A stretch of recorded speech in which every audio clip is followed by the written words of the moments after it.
Cool. Oh, that's great. Yeah, you'd fit in a tank. Yeah. You'd be great for Arctic warfare. Yeah. It's 52% humidity, so sweaty weather.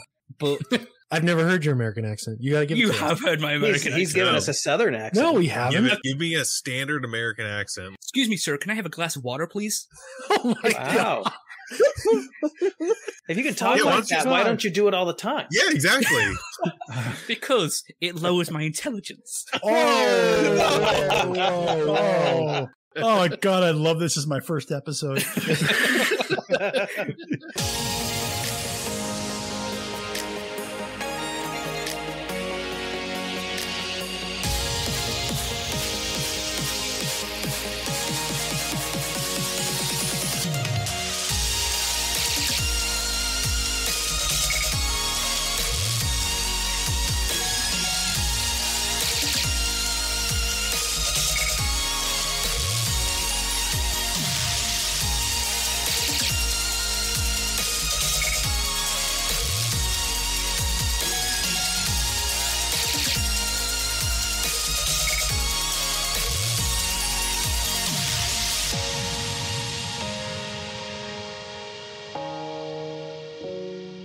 Howdy, partners, and welcome to episode 48 of the Plastic Posse podcast. We're excited to get together once again to discuss the greatest hobby out there with you all. I'm Doug, and I'm joined by, we've got Bustmaster and pipe fitter extraordinaire TJ Holler of the Commonwealth of Virginia. How you doing, TJ? Hanging in there. A little tired, but all right, I suppose. Also, from across the pond, counting down the days to his departure, his lordship, the Earl of Enamels, Ivan Jensen Taylor. How are you this fine morning? This morning, were you? Earl of Enamels, that's the greatest title I could ever have. I love that. No, I'm doing really well. I'm doing really well. Awesome. Scott Gentry, master editor and newly minted grandfather, is here from just up the road a ways from me, here in Utah. How are things, Scott? Well, they're pretty good, but I want a title as cool as TJ's. I mean, Bustmaster? That's awesome. Yeah, it's pretty sweet. Anyway, next, from the far reaches of Colorado, the Switzerland of America, we have John Bonani. How is John tonight? I'm outstanding. I'm happy to be here. Sweet. And finally, joining us from Southern California, our newest, bestest buddy and big toe, Grant Mayberry. If you haven't heard, Grant is officially a host and creator for the Triple P. Welcome, and tell us how you're doing, Grant. I'm doing good. Great to be here. Thanks for bringing me on, guys. This is great. So what's on your bench, Grant? Currently just finishing up a bust of Thanos from Marvel. Basically a 1/12 scale, I believe, from Fotis Mint. Great company. Can't recommend them enough. They do some great stuff. But that's on my bench right now. Sweet. How about you, John? I almost didn't recognize myself there. I don't get called John very often. For me, I got a bunch of projects, little projects, all leading up to the Nationals. Until then, it's full steam ahead. We are just under, oh my gosh, I feel like we're around 30 days right now. I saw Ivan's ticker went past a month, or under a month, I guess. So, no, just a bunch of little things. I am trucking along with the A4 build from the Geeks. So, yeah, it's Airfix, enough said. Well, good luck with that. How about you, Scott? What's on your bench? I've been working on my M10 for the group build, making good progress on that into the weathering. Last night I got a little bit of coaching from JB, aka John. Yeah, making good progress on that. I also started a bust, inspired by TJ. I mean, I'm nowhere near him, but it's a start. You got to start somewhere, and that's what it was. So yeah, that's what I've been working on. Cool. How about you, Ivan? Oh, first world problems. What isn't on my bench at the minute? No, I'm working on a Tacom M114, the A4 Skyhawk for the Model Geeks build. That's now got all of its base paint down and it's now glossed. And I'm also working on the Daswork / Tacom King Tiger. So I finished 3 builds for the M3, M4 build. So I'd like to think that's enough for that, and I want to bring a variety of other things as well. But I've got quite a lot on at the minute, but I'm cracking through it and working at a good speed. Awesome. TJ, how about yourself?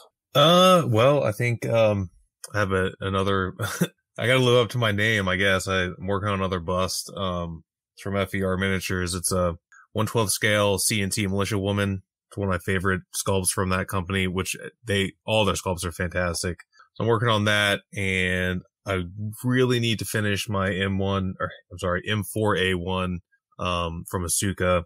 That one's not necessarily for the group build. I haven't decided if I'm going to put it in there with it or not, or enter it separately. I'm not going to bring a whole lot this year just because it's a pain to travel with it, and I'm going to be full with a bunch of other stuff anyway. So yeah, that's pretty much it. I need to do my A4 really bad. I have a month, so I think I can get it done. We'll see. I've got a long weekend in 2 weeks. I got a 4-day weekend, which is sweet. And then the week after that, my wife and kids are out of town. So I will have some time to hopefully get some bench time. But I also got a new Xbox, so it's also stealing my attention. I got to go get owned by 12-year-olds in Halo Infinite. So yeah, that's what I got going on. Awesome. I have on my bench, I've got the Skyhawk for the Geeks group build. It's been primed. The paint is going on. Hopefully tonight I get the both the light and dark gold grays on, and then I can be close to ready for decals. I'm also, look, that grant is never happening for our group build. I'm going to be throwing out, I realize it's a copy of someone else from the build, but there's going to be an Easy 8 on the table. I already had that started, so I'm going to wrap it up to bring it to Nats. Other than that, I'm printing stuff off my little printer always. It's always running, so I'm just printing off stuff. And if I have a little extra time and I want to do something, I'll throw paint on a bust. That's about it for that. Anyhow, speaking of group builds and stuff like that, coming up, we have a big event, and Ivan wants to talk a little bit about what's happening at Nats. Yes, so we discussed this a little bit in the last episode, but it's just going to be a little gentle reminder for everyone. Myself, TJ, and JB are all going to be on the ammo table at Nats, demonstrating the awesome products. We're going to have some display pieces there, products for you to also try, so you can come over and try some of the products yourself, like paints, oils, some of the pigments, enamels, weathering products, and such like that. So we're going to have some display pieces, so you can have a play whilst we also do our own demonstrations, which is absolutely terrifying. We're also going to be giving some seminars, but as well as stuff like that, we've also got the Triple P table, where we are all going to be with awesome Triple P merchandise. So please remember to come and visit us. We absolutely love the support of every single listener we have. So yeah, that's it. Just a little gentle reminder to marching over to come and say hi to us. It's going to be incredible. And Ivan, to build on what you said, we're going to be next to Steve from Value Gear. That area is going to be great. We're going to have some Tamiya USA stuff on display. We're going to have Tankcraft stuff on display. So yeah, make sure you guys stop by and say hi. And I can't wait to see everybody's Shermans. It's going to be great. Yeah, I just want to add to that real quick. We also have our mixer, so if you're there Wednesday evening, be sure to check us out in the main atrium of the Embassy Suites. We'll probably be there every night, but we'll make it a little bit pseudo-official on Wednesday because that's when the show just be ramping up, and then we might even see some folks on Tuesday night. So super happy to just to get there and see everybody. And I was thinking, Scott, maybe we post updates, throughout the show, either on the group or, in some of the group build pages of, what's going on and where they might be able to stop by and find us. Yeah, I think that's a great idea. We did some live streaming from Vegas. I think that worked out really, really well. I think we'll do some more of that. And so those of you out there that can't come to Nationals, hopefully you'll feel like you're a part of it through some of our live streams. And then undoubtedly we'll run into, some of our other friends with the Geeks and Mojo and all the other podcasts. And we'll bring as much content to you as we can. It's going to be great. I don't know if you remember this, but our first call last year in Vegas was to a gentleman who's going to be here with us this year, and that's his lordship. I don't know if you remember that, Ivan. I remember you were in like a stock closet, and we're in the vendor room, and you're, putting beans away, and we're grabbing Tamiya. So it was quite an experience, but, to say that we're excited you're coming over is an understatement. Yeah, that's the plan. Yeah, when I should have been working, I was on a video chat with these guys, like, nearly crying into the beans because I couldn't be there. But I'm going to be there this year. I'll swim if I have to with the state of British airports, but one way or another, I will get there, and it's going to be incredible. Gimbal in hand, right? Gimbal, yes. A nice gentle reminder today. I need to pack the gimbal. I want a live stream from when you wake up and start your journey. Every major step. I thought about this. I wanted to vlog every step, but I didn't want to be one of those vloggers who gets to the airport, gets to the plane, my flight's cancelled, and I'm crying on a vlog asking people to like go fund me. And I didn't want to be that sort of vlogger. He'd be sitting at the bar, JB, drinking something tall and pink, crying in it. There's nothing wrong with pink gin and lemonade. It's a very manly drink if you drink it with your pinky out. Yeah, well, that'll be in stock here in Colorado. I'll have it in your room. It'll be on the nightstand, so you can have your little nightcap and go to bed. And I can tuck you in if you want. And we'll be in the mini fridge. Yeah, exactly. Okay, tank makers, let's talk tracks. 3D printing is all the rage now, and there's a new line of resin printed workable tracks coming out every other day. Well, maybe not that many, but there are quite a few. But if you're looking for the real deal, look at Tankcraft's new line of 3D printed Pro Tracks. They're making the models from scratch based on real tank tracks and or original factory drawings. It is not just reworks of previously produced plastic model parts. Yes, someone is physically photographing and measuring real tracks so the designers can create models 1-to-1. They are then scaled down to 1/35th and test fitted to all the major brands. Yeah, TJ, I can personally vouch for these tracks. They're high quality, super detailed, all the way down to the pin. I've assembled 3 sets, Tiger 1, T34. They're all gorgeous. Sent a set over to our buddy Ian Boner over at iBones Models for his Tiger 1, and they look great once they're painted up. And, for those that are interested, go on over to tankcraft.com. That's TANKRAFT.com and get yourself a set of Pro Tracks. For us Posse fans, you can use the code Posse15, that's POSSE15 to get a 15% discount. So be sure to stop by our booth at Nats. We'll have them there as well. You can check them out, feel them, play with them, and maybe we'll even throw some paint on them. So.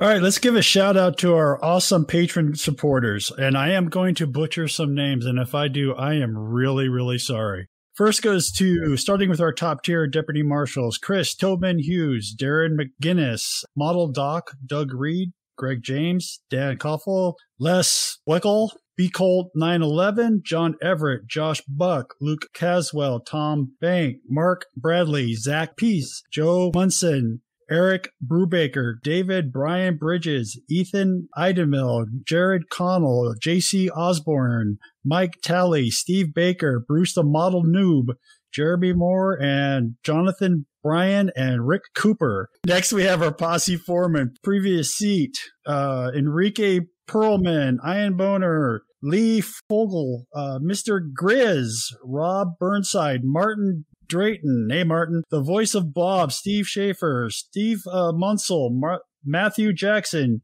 John Vickus, James Stokes, Craig Jarby, Mike Bird, Jeremy Elliott, mediocre middle-aged modeler, who is not a middle-aged modeler, Rick Danglish, Rick Lewis, and Eric Selimar. Lastly, but not least, we have our posse outriders, Lynn, Neil, Jackson, Chris, Robert, Brian, Matthew, David, Jamie, and Pat. Well done, deputies, and we really appreciate your support. That is your hazing, Grant. So welcome to the posse now. Wow. That is a fun list to really screw up. There is a lot of people out there in the posse that are supporting us, and we really appreciate it. Sorry about that, Grant, but there'll be more fun to come. Oh, that was fun, and I'm glad for all their support. They do great jobs. I really do appreciate it. Absolutely. Also, remember, there are several excellent scale modeling podcasts out there besides the Triple P. If you would like to see a list of some of these other podcasts, plus some other social media creators, head on over to modelpodcasts.com. That's modelpodcastsplural.com, and you'll find links to many of them. Wanted to go over a couple of sad pieces of news, unfortunately, guys.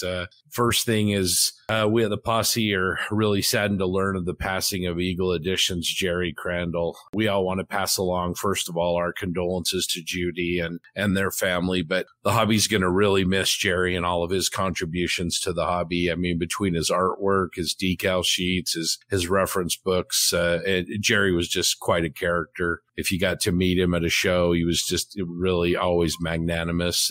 Anyway, he's going to be sorely missed by the community. Another thing, just kind of wanted to mention is good friend of the show, James Cann. He had suffered a loss as well in his family, and we just wanted, as the posse, to kind of give him a shout out and say, James, we're thinking about you. Hope you and your family are doing well, and things turn for you. Take care, James. All right. Thanks, Scott. Let's start with some feedback. It's been a couple episodes since we've really talked this, and I want to apologize to anybody I missed because there was a lot on this last one. I'm going to start out with Nick's Model Page, Australia, just went and ordered a 1/10 scale World War II bust. He's kind of cursed us for it, but he liked the episode anyway. Joel Munson highly recommends the Hera academic busts. Pretty affordable and awesome. Just pick up a few of them and stick them side by side to see your progress. Zach Pease and Mark Dice both want to know when the Mayberry group build officially begins. And now let's talk some copying. Let's talk about our discussion from last episode regarding copying. David Waples says, thinking about it last night, it occurred to me that the seminar I'm planning on delivering at NATS is showing techniques from two modelers that share their techniques on social media. I'm being very open about that in the presentation, and my hope is that the participants like what they see and try it or copy it themselves, but then make it their own. Our friend Martin Drayton said it was a really thought-provoking discussion, and I guess I can definitely see both sides. As I mostly build dioramas, I try to make each one unique, but I definitely occasionally get ideas on the vehicles and figures. I too credit Adam Wilder with inspiring the weathering on a recent KV-1, but mine was a wrecked version where his was intact. I definitely use other modelers' builds for ideas and inspiration, but I'd always like to put a unique spin on it. Let's face it, when people put out instructional videos, they must expect people to use some, if not all, of those techniques. Some good points there. Sean Earl said if you copy off one person's paper, that's cheating or plagiarism, but copy off two or more and it's research. That's a good point. Ed Harm says if you can copy a picture line for line, then you're pretty good, so you might as well do your own work. Stefan Nezra Bridle said, I really liked the discussion. Thought it was pretty well balanced and sort of agree with both sides. I think copying 90% is probably fine, but you shouldn't do the details that make something unique. There's always scope to changing something, a name, some numbers, a stowage layout, just to make it your own. And finally, let's change subject. Ian Bonner says, he's a crayon, I'm a potato. Please clap. If you all want to share anything with us, feel free to send us feedback. Mostly, we get it off of our Facebook page and communications through the Plastic Posse Podcast at gmail.com. Just send us what you're thinking. We love to hear from you, and we'll try to get as many of these notes shared as we can. All right. Thanks for that feedback, Doug. Now we're going to move on to the fantastic interview that Grant and I did with Lincoln Wright, Maschinen Krieger, master himself. I was really excited about this interview. I really like Lincoln. We've had him on the show one other time, way a long time ago in the early days of the show. I think we mentioned it in the interview. I want to say it was episode 8. It was really early. I apologize that this interview should have been sooner. However, the first attempt that I made to interview Lincoln was interrupted by my daughter falling, cutting her leg open, and then me having to go take her to the emergency room so she'd get 15 stitches. She's fine now. So that was on Mother's Day weekend. On Mother's Day, actually, Sunday night, about 10 minutes after we started going. So yeah, apologize for that. You guys would have heard from Lincoln probably well before this. However, I think it was worth the wait because this interview is really, really solid.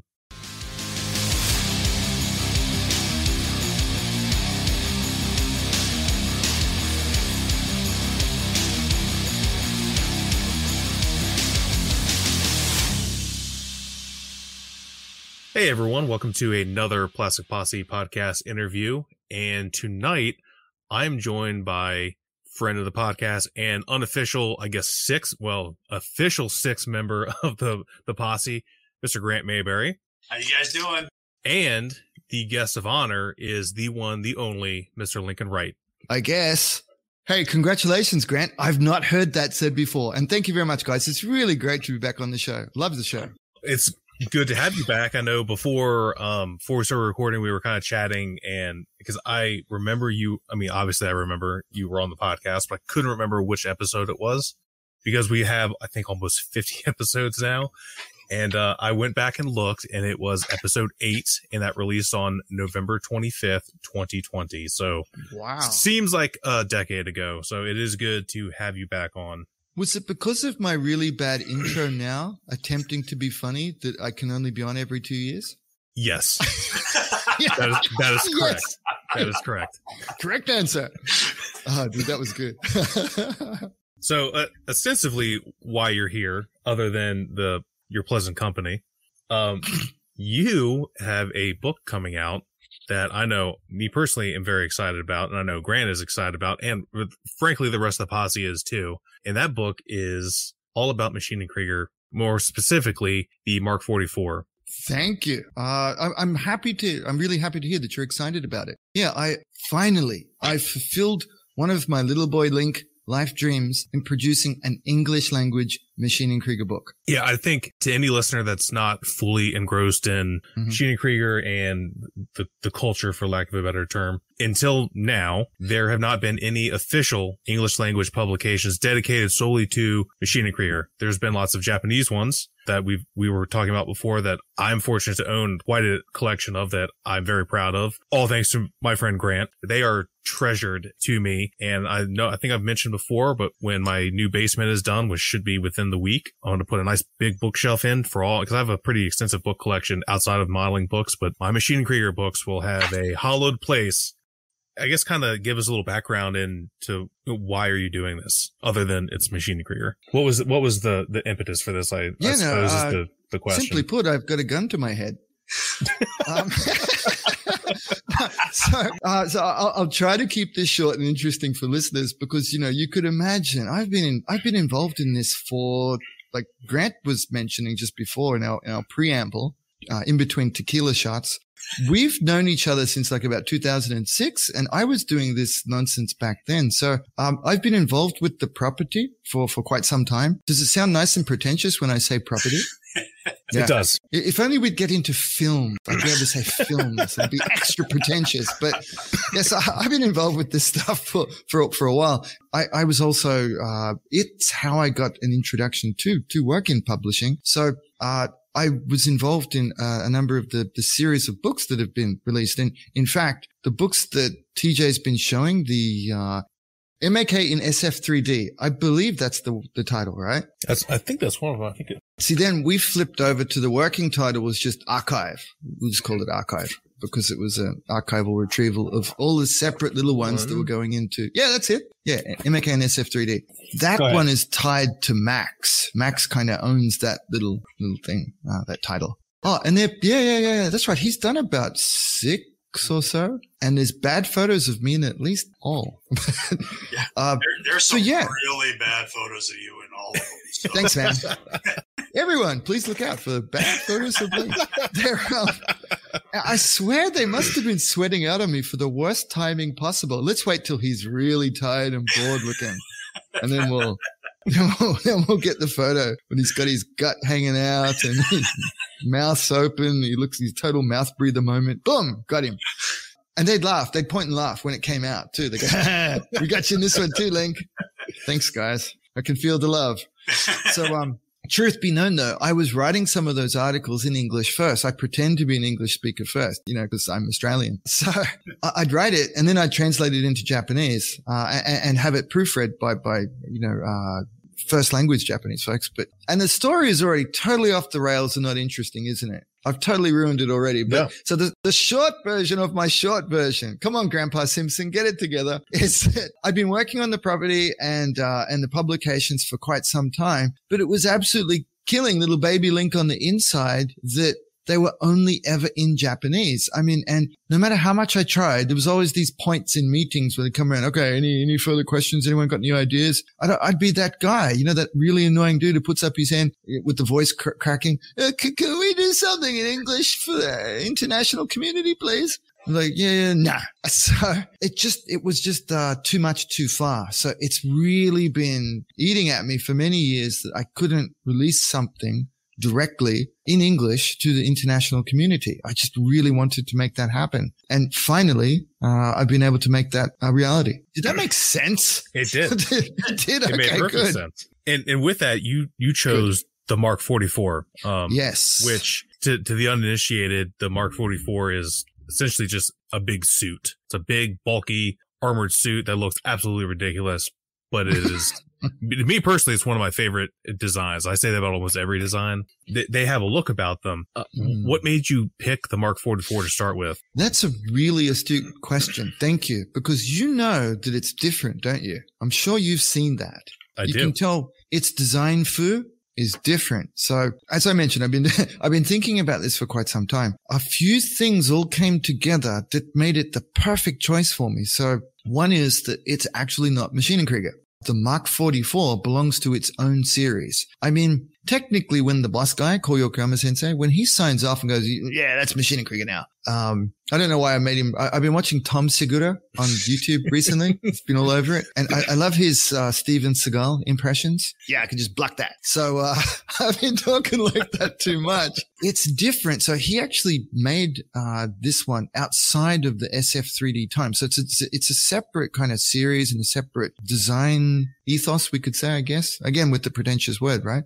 I'm pretending to be that happy English speaker again. To me, it stands apart and alone. And it's available. This one was really, really important to me. So it's actually the 40th year this year from April 24. It's the 40th anniversary year of SF3D to Maschinen Krieger property. Being able to bring it to people in English, I wanted something that was available because I remember when I stumbled into this stuff, I had this utter feeling of desperation and FOMO, like the worst FOMO, fear of missing out, that I've ever had in my life, because it was just gone. And people saying, oh, yeah, that was good stuff. I don't know if you've ever kind of had that feeling that it's somehow unobtainium or difficult to get. Yes. Because, right? And it's still, it bugs me that it still kind of has that attached to it. I'll have people say, I wish that was available in my country. I wish they still made that stuff. And it's like, no, dude, the problem is that we have this image that kits made back in 1983 that have been propping up someone's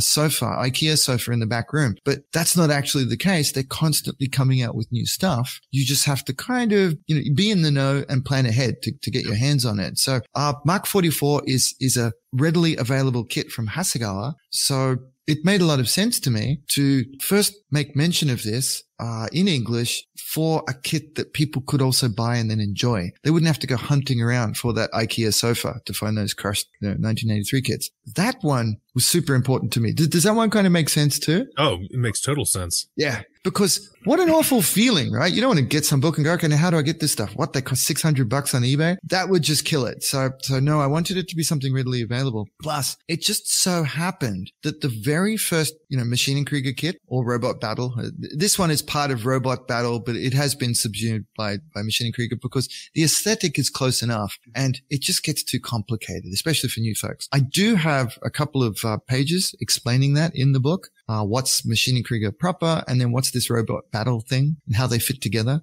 It makes more sense than I do speaking because I wrote it rather than trying to yap it out. The very first kit that I made after leaving the Japan studio and setting up in Australia was the Mark 44 Ammoknight. That guy. Yeah. The original olive drabby green with yellow, and red plates. So that was the first one I made outside of Japan. I totally did it the same Hobby Japan type of methodology, as if whilst I was crying myself to sleep on a very large pillow, knowing that I couldn't take this in next week to share with my friends and joke around.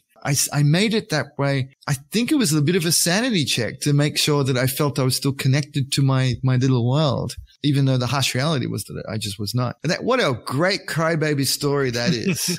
That's great. Oh, poor Link. We're so sorry. But dude, after I lived in Japan for 25 years, so it was killing me, the move out. I was suddenly pretending to be adulting in the place where I only lived before as a little kid. So that was something. Up into, see the one there with the gray, blue and white? That was the first model that I made after finishing working on AKFAQ. So to me, the Mark 44 in this book encompasses the entirety of my little so-called career outside of Japan, moving to Australia, getting in the FAQ project and completing it, and then making my first ever, my book. I've heard some friends say it before. So yeah, the journey of that, of me setting up anew to completing the FAQ to then completing enough content to publish my own first book, is all entailed here. So that was really big for me too. That was very motivating. I hope that made some logical sense and I'm not a nut job. Mm-hmm. So we're going to circle back around. Sure. It's at some point to talk about the FAQ book, because I do want to talk about that, but keep going with the Mark 44 book. So sure. You're in it. Obviously it's got your name on the cover. Who else is in it? Yes. I really wanted to bring out a gag. Yes, I'm on the cover, the inside, and every other page. But that's the best thing about making your own books, is you get to be me. The quick story is the fun story was, I've kept really great relations with my mentors, and it's because I know they're way smarter than me, and they'll send out kill teams if I don't. So I pitched Yokoyama-san on the concept, and he smiled, nodded, patted me on the head through Zoom, which I don't know how he did that still. I'm still figuring out. There's Willy Wonka magic or something there. But he said, that's great. Now, here's what you're going to do. So I really want to point out that I am not so self-engrossed as to put my own name in the title. That's Yokoyama-san's idea. I think it's aligned with pointing and laughing at me for dozing off in the studio. I think it's the same humor set. We'll call it Lincoln, because that's how Japanese folks say President Lincoln. They pronounce the name Lincoln. It's just, it must have been a precedent how they did it back in the day. So he suggested the title, the MK Lincoln Report, is how he says it, the MK Lincoln Report. So I did not choose that. And to be honest, I've been a little bit self-conscious and embarrassed about it. But Yokoyama-san says, Lincoln Monkey does. So that was the title. And he said, you got to do it this way because I want you to explain this property through your point of view and your journey with it. Okay. But it actually made a lot of sense because, he didn't want me questioning him on every single thing going forward. He goes, look, I've told you all of the good stuff. We've spent so much time with you annoying me with your questions. He didn't actually say that. Actually, he's written a really nice prologue for me. He sees me as I would have been about the right age to have been Eddie. Little Eddie Amsel with the stick in some of the boxes. Yep. He says, I didn't know I was going to be writing this about this strange country that I'd never been to. Then you show up from that strange country with your little stick. So I felt I was explaining it to little Eddie. So he goes, I've taught you all of these things. You've apprenticed with me. Write it from your point of view. Then it is never incorrect. Everything is correct based on that. I thought, okay, that's clever. It was a bit daunting at the same time, yet also, kind of empowering. So that was one thing. That's the title. With the content, to get to the actual question, sorry, TJ, Yokoyama-san suggested, he said, look, make sure you put some of your old junk in too, because you're reasonably skilled now from a certain point of view. He totally Obi-Wan Kenobi. From a certain point of view, you have some skills. So I don't want people to think you just started out like that, because you got to show your old rubbish and your journey of improvement through making multiples of these, which it makes a lot of sense, doesn't it? So he said, look, you got to go get in touch with Max Watanabe-san and get some of your, get some captures of your older models there and share them to show the progression. I do that. I explained to Max the project, and Max Watanabe-san. So he's the author of that archive series that you have, TJ, the ones that Grant passed along. He's actually really big in Japan. I'm hoping to help some of that with passing on to those of us in the international community who Max is and how he matters. Like, for example, we were talking OD before, right? Olive Drab. He's the guy who made Zaku from Gundam. Mm-hmm. He started painting the kits, the toys, Olive Drab. He was not, Zaku had not been Olive Drab before that. Max has been legendary for so long. Truth be known, I think Max was really interested in me because I had no clue who the guy was, right? When he came to a contest in 2009. I'm like, who's this guy with the loud shirt? I pitched him. I said, look, dude, I need some, I don't actually say dude to him, but look, dude, I need some photos of my old crap. Can you open up the vault? And he said, better than that, I'm going to send you a bunch of my Mark 44 shots. And I was just absolutely dumbfounded by that. So, Max got, and here's the power of Max. He got one of the Hobby Japan photographers who doesn't even work at his company. He said, it's, Tan-san and, Fumitoshi Tan-san. And we're actually pretty friendly too. He grabs Tan-san and says, yeah, go to my warehouse, get photos of all my Mark 44s and send them to Link. I'm just absolutely dumbfounded by this because that's technically, I don't have that reach. I can't make that happen.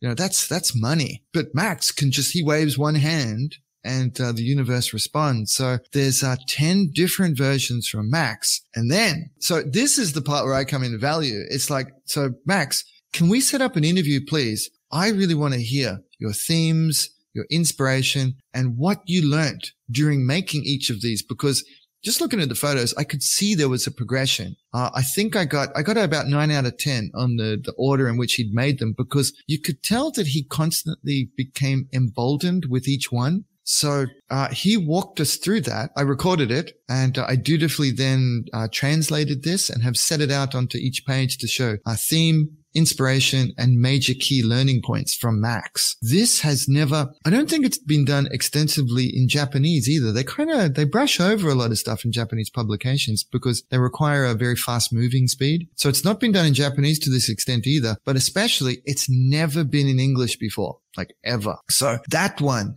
my stuff's okay. I hope the stories and the explanations and what have you and the lore, all of that I've got in there for the first, the 100 pages, 98 pages, interesting to people. But those 30 pages of Max are just absolute pure gold, especially for people who've been interested in Japanese sci-fi from the 80s. It's just never been seen before. So I am so happy, proud to have been able to bring that to fruition. It's like, that's life goal done. What am I going to do now? I hope I didn't overtalk that. I hope that's interesting. I mean, maybe it's a stupid thing to set as a life goal, but it was really important to me because these guys are, they saw that I did things a bit weirdly or differently. Max was actually the one, Yokoyama-san to a point, but Yokoyama-san's really about his version of things teaching me. So that was cool. Max was more interested in me and what I did weirdly. That's actually why his company got into doing the Warhammer stuff and so on, because I would bring that along and say, well, I also do these. And I'd show them, bring along my little Space Marines and do the pew pew noises and stuff. So he beats him and the orc talks like this. And it was like Spaceballs, me playing with my dolls, that kind of moment. So that was really good. And to be able to bring both of them together. So we've got pages where I profile their backgrounds as well, because that's probably just not seen before too, right? Who they are, where they came from, their education, backgrounds and stuff. That one was really important for me to bring forth to the international community so they can see a bit more where these guys come from. You've shared a number of photos, or I guess screen grabs almost, from the book. I know on your personal website, in the Panel and Plastic group, and on your Facebook page. Literally design, everywhere. Literally everywhere. So I don't go broke. The design aesthetic. Now I sound like one of my daughters, because that's what they always talk about, aesthetic. Dude, the aesthetics now. Which shader pack did you use with this, Dad? No, I painted it. I've been killing myself for 20 years doing this stuff. I don't have a shader pack. The design of the book, it's fantastic. Sorry, morning, Tabs. Sorry, I went quiet. I mean, you're saying the nicest thing to me ever, and the kid's coming up punching me on the arm. She just woke up. So, Posse listeners, the kid just woke up. So, Tabs, the Posse folks all say, "Hey, Tabs." So the design, yes, and you're talking layout and these things. So the one, the only, Alex Duchamp. You guys have probably seen his stuff as Maschinenheimet.com. Mm-hmm. And he's got some really great paint tutorials and various things. Alex is a genius. He's a creative genius. So we've also been buddies for the longest time. And we had a talk about this, and he's been kicking me for years going, Link, book now. Link, I needed more kind of design vocabulary to be able to discuss it with him. So I pitched Alex back. Alex wanted art book. He goes, Maschinen Krieger is such a beautiful classic. The way you overthink and overdo these requires the design of an art book. This will sound weird, but I'm a big fan. I think I said it on the bench too, maybe. I'm a big fan of Vogue. for the beauty of its layout. Tomoe-chan, what's that? Grace Coddington. That's her. Thanks. Tomoe is my mentat. She knows. When I'm with Tomoe, I'm smart because she remembers everything. Thank you, Tomoe. She's Grace Coddington. If you're interested in layout and books, etc., you could look up just her work. You don't have to get Vogue to do it. But her layout style is beautiful. You know that one scene in Blade Runner? It's when Deckard comes into the room and it's laid out like a 1930s portrait. Mm-hmm. I'm sure you know the one I'm babbling about. Ridley Scott stops it, and it's just this beautiful pan, and it should looks like a painting, doesn't it? It's beautiful. She has that style too, and I've just been, can I say enamored? Is that pretentious enough? I've been so taken with her style, Ridley Scott's style, all of these people over the years, that this was the closest I thought we could get it. I talked this through. Alex knew exactly what I meant because he's been following my work for so many years. I'd like to pretend that he's my student, but I think it's flipped around now that he's become the master. And we did a couple of tests and he just nailed it right off. This is all Yokoyama-san though, isn't it? The design of the Mark 44 when captured from this particular angle, it just says everything about it, doesn't it? It does. Yeah. You can see how I had that concept rattling around in my head about the vectored weathering, how it's got the little bit of the Muni sort of dust up around the top rivets, that blue shark eye there, and then coming through, but keeping it together. Add a different sort of goffs, grease oil fuel stains there with the blue, blue on the back of the legs. I started going with the canon looks at the beginning of my series and then going more towards my own take on it, but trying to keep it close to the canon look too. So I understand when we come from a scale modeling background or even Warhammer like I do, but I actually do come from airplanes, airfix and frog kits when I was a little kid. It's great to have some versions or concepts to give to folks to try out if they're looking for a paint scheme before they get, fully confident of doing their own. So I wanted to kind of go through that progression as well. But thank you for focusing on this shot. This is probably my favorite spread in the book. This speaks to me. This is what I wanted to show. So when Alex showed this, Alex meant you are the man. When I was looking through the photos that you sent me, this one stood out to me because I love the Mark 44 from the profile. Like you mentioned, it's the best way to show because it is bulky, but it's oddly shaped, right? I've built one and I had a difficult time photographing it. I think my photos turned out okay, but it doesn't photograph like. Thank you. No, they're great, man. They're great. Your color scheme was great too. You're very creative. I really like that one. When I saw it, it's got such a different sort of pop to it. Yeah, it's cool. But it's, as I was turning it around and taking my shots, the side profile one, when I uploaded it onto my computer and I sent it to Lightroom, I immediately was like, yep, that's the one. That's how it looks the best photo I've taken of it. While we're looking at this picture, I have to compliment you on the blue grease because if you don't handle grease in your normal day-to-day life, I used to do maintenance, so we did, but a fair number of greases are that color. Right. Most people that do military modeling, they think of grease like on tank road wheels, and it's usually we do what Mig told us to do. Right. And Miguel said it's this, so it's this. And in fairness, most of the time on those types of vehicles, it is what the normal person thinks when they see grease. And I've got a bottle, a magic potion that says what the color is. But yeah, I have to compliment you for that because thank you. That is, you know how much you've ruined my fun now. I was so hoping to get hater comment on this one going, you did the grease wrong. It's supposed to be this brownie orange color. But yeah, no, thank you. I hope this appeals to folks and if I can get pretty hardcore guys like you on board, that's a win. And I know because it can come in any color. Technically, they dye it so we don't drink it and do stupid stuff like it. I don't mean to interrupt, but I'm sorry. Please, Grant. Grant, it's good to hear from you. This angle, like TJ was saying, is perfect for this version because the Mark 44, this is the space version, the lunar version, if you want to call it that. It has such a flow, rolling off the top and down the legs. It has that flow of a suit, a space suit that just, for me, carries it so well. These suits, even the land suits, and I am such a big fan of the 44 because of that flow, that rounded shape. In nature, there's no edges. There's no sharp edges in nature, and there's no sharp edges in these suits, which makes it, to me, more realistic. the colors, the whites, the toned down whites, the grays, and there's a ankle guard is actually wrapped around the gray by bringing the white back into it again with scratch marks. And it's just phenomenal. And it's Wow. such phenomenal work. Tomoe, can you check that one off? I made Grant happy. Big tick on that one. It's very, very good.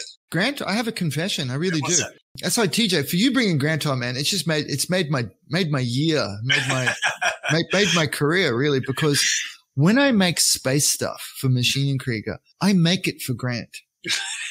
I'm not kidding. I am serious. I usually joke around nonstop, right? As you know. But Grant, am I allowed to mention one of your previous employers? Yeah. Grant's NASA. Yeah. He's the real deal. He's not some guy playing with plastic toys in his basement, right? Like me. Grant's the real deal from NASA. So over the years, when I've had positive feedback from me, it's been supremely motivating and uplifting. So anytime I make space stuff, I'm thinking, this will make Grant happy. So seriously. So that absolutely makes my day. Thank you so much, Grant. You don't know how happy you've made me today. Well, you've always been very, very good with your design and the concept of your paint color, especially with the tones that you use for light and dark. It's just fantastic. Can't speak enough of it. Can I be on this show every week? This is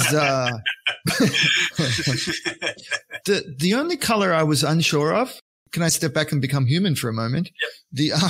No, just with the level of praise from you guys, I got to point out my foibles that I wasn't sure about the acrylic one I've done in the book. So my 4, it sounds pathetic compared to Max's 10, and he wins every time. So all good, Max. That's a real win. With the 4 I've done, I tried to show not only progression, but also variations to make this more accessible to people, because people they tend to know me a little bit for the hand painting with lacquer paints, and that is not necessary whatsoever. It's just one of the stupid things I also can do. So there's the full hand brush of that. Then there's an acrylic only one. So it was fully hand painted with water-based acrylics. Then there's a couple of airbrush ones as well, because I wanted it to be fair to both applications of paint. It's kind of funny, right? Because you can hand brush with these things, certainly you can't airbrush them, can you? It's like, actually, I can do both. Just don't tell anyone, because the airbrushing one's easy. I'm just not good. Like when I see somebody like John Bonanni with his airbrush stuff, I'm like, dude, F off. Get out of here.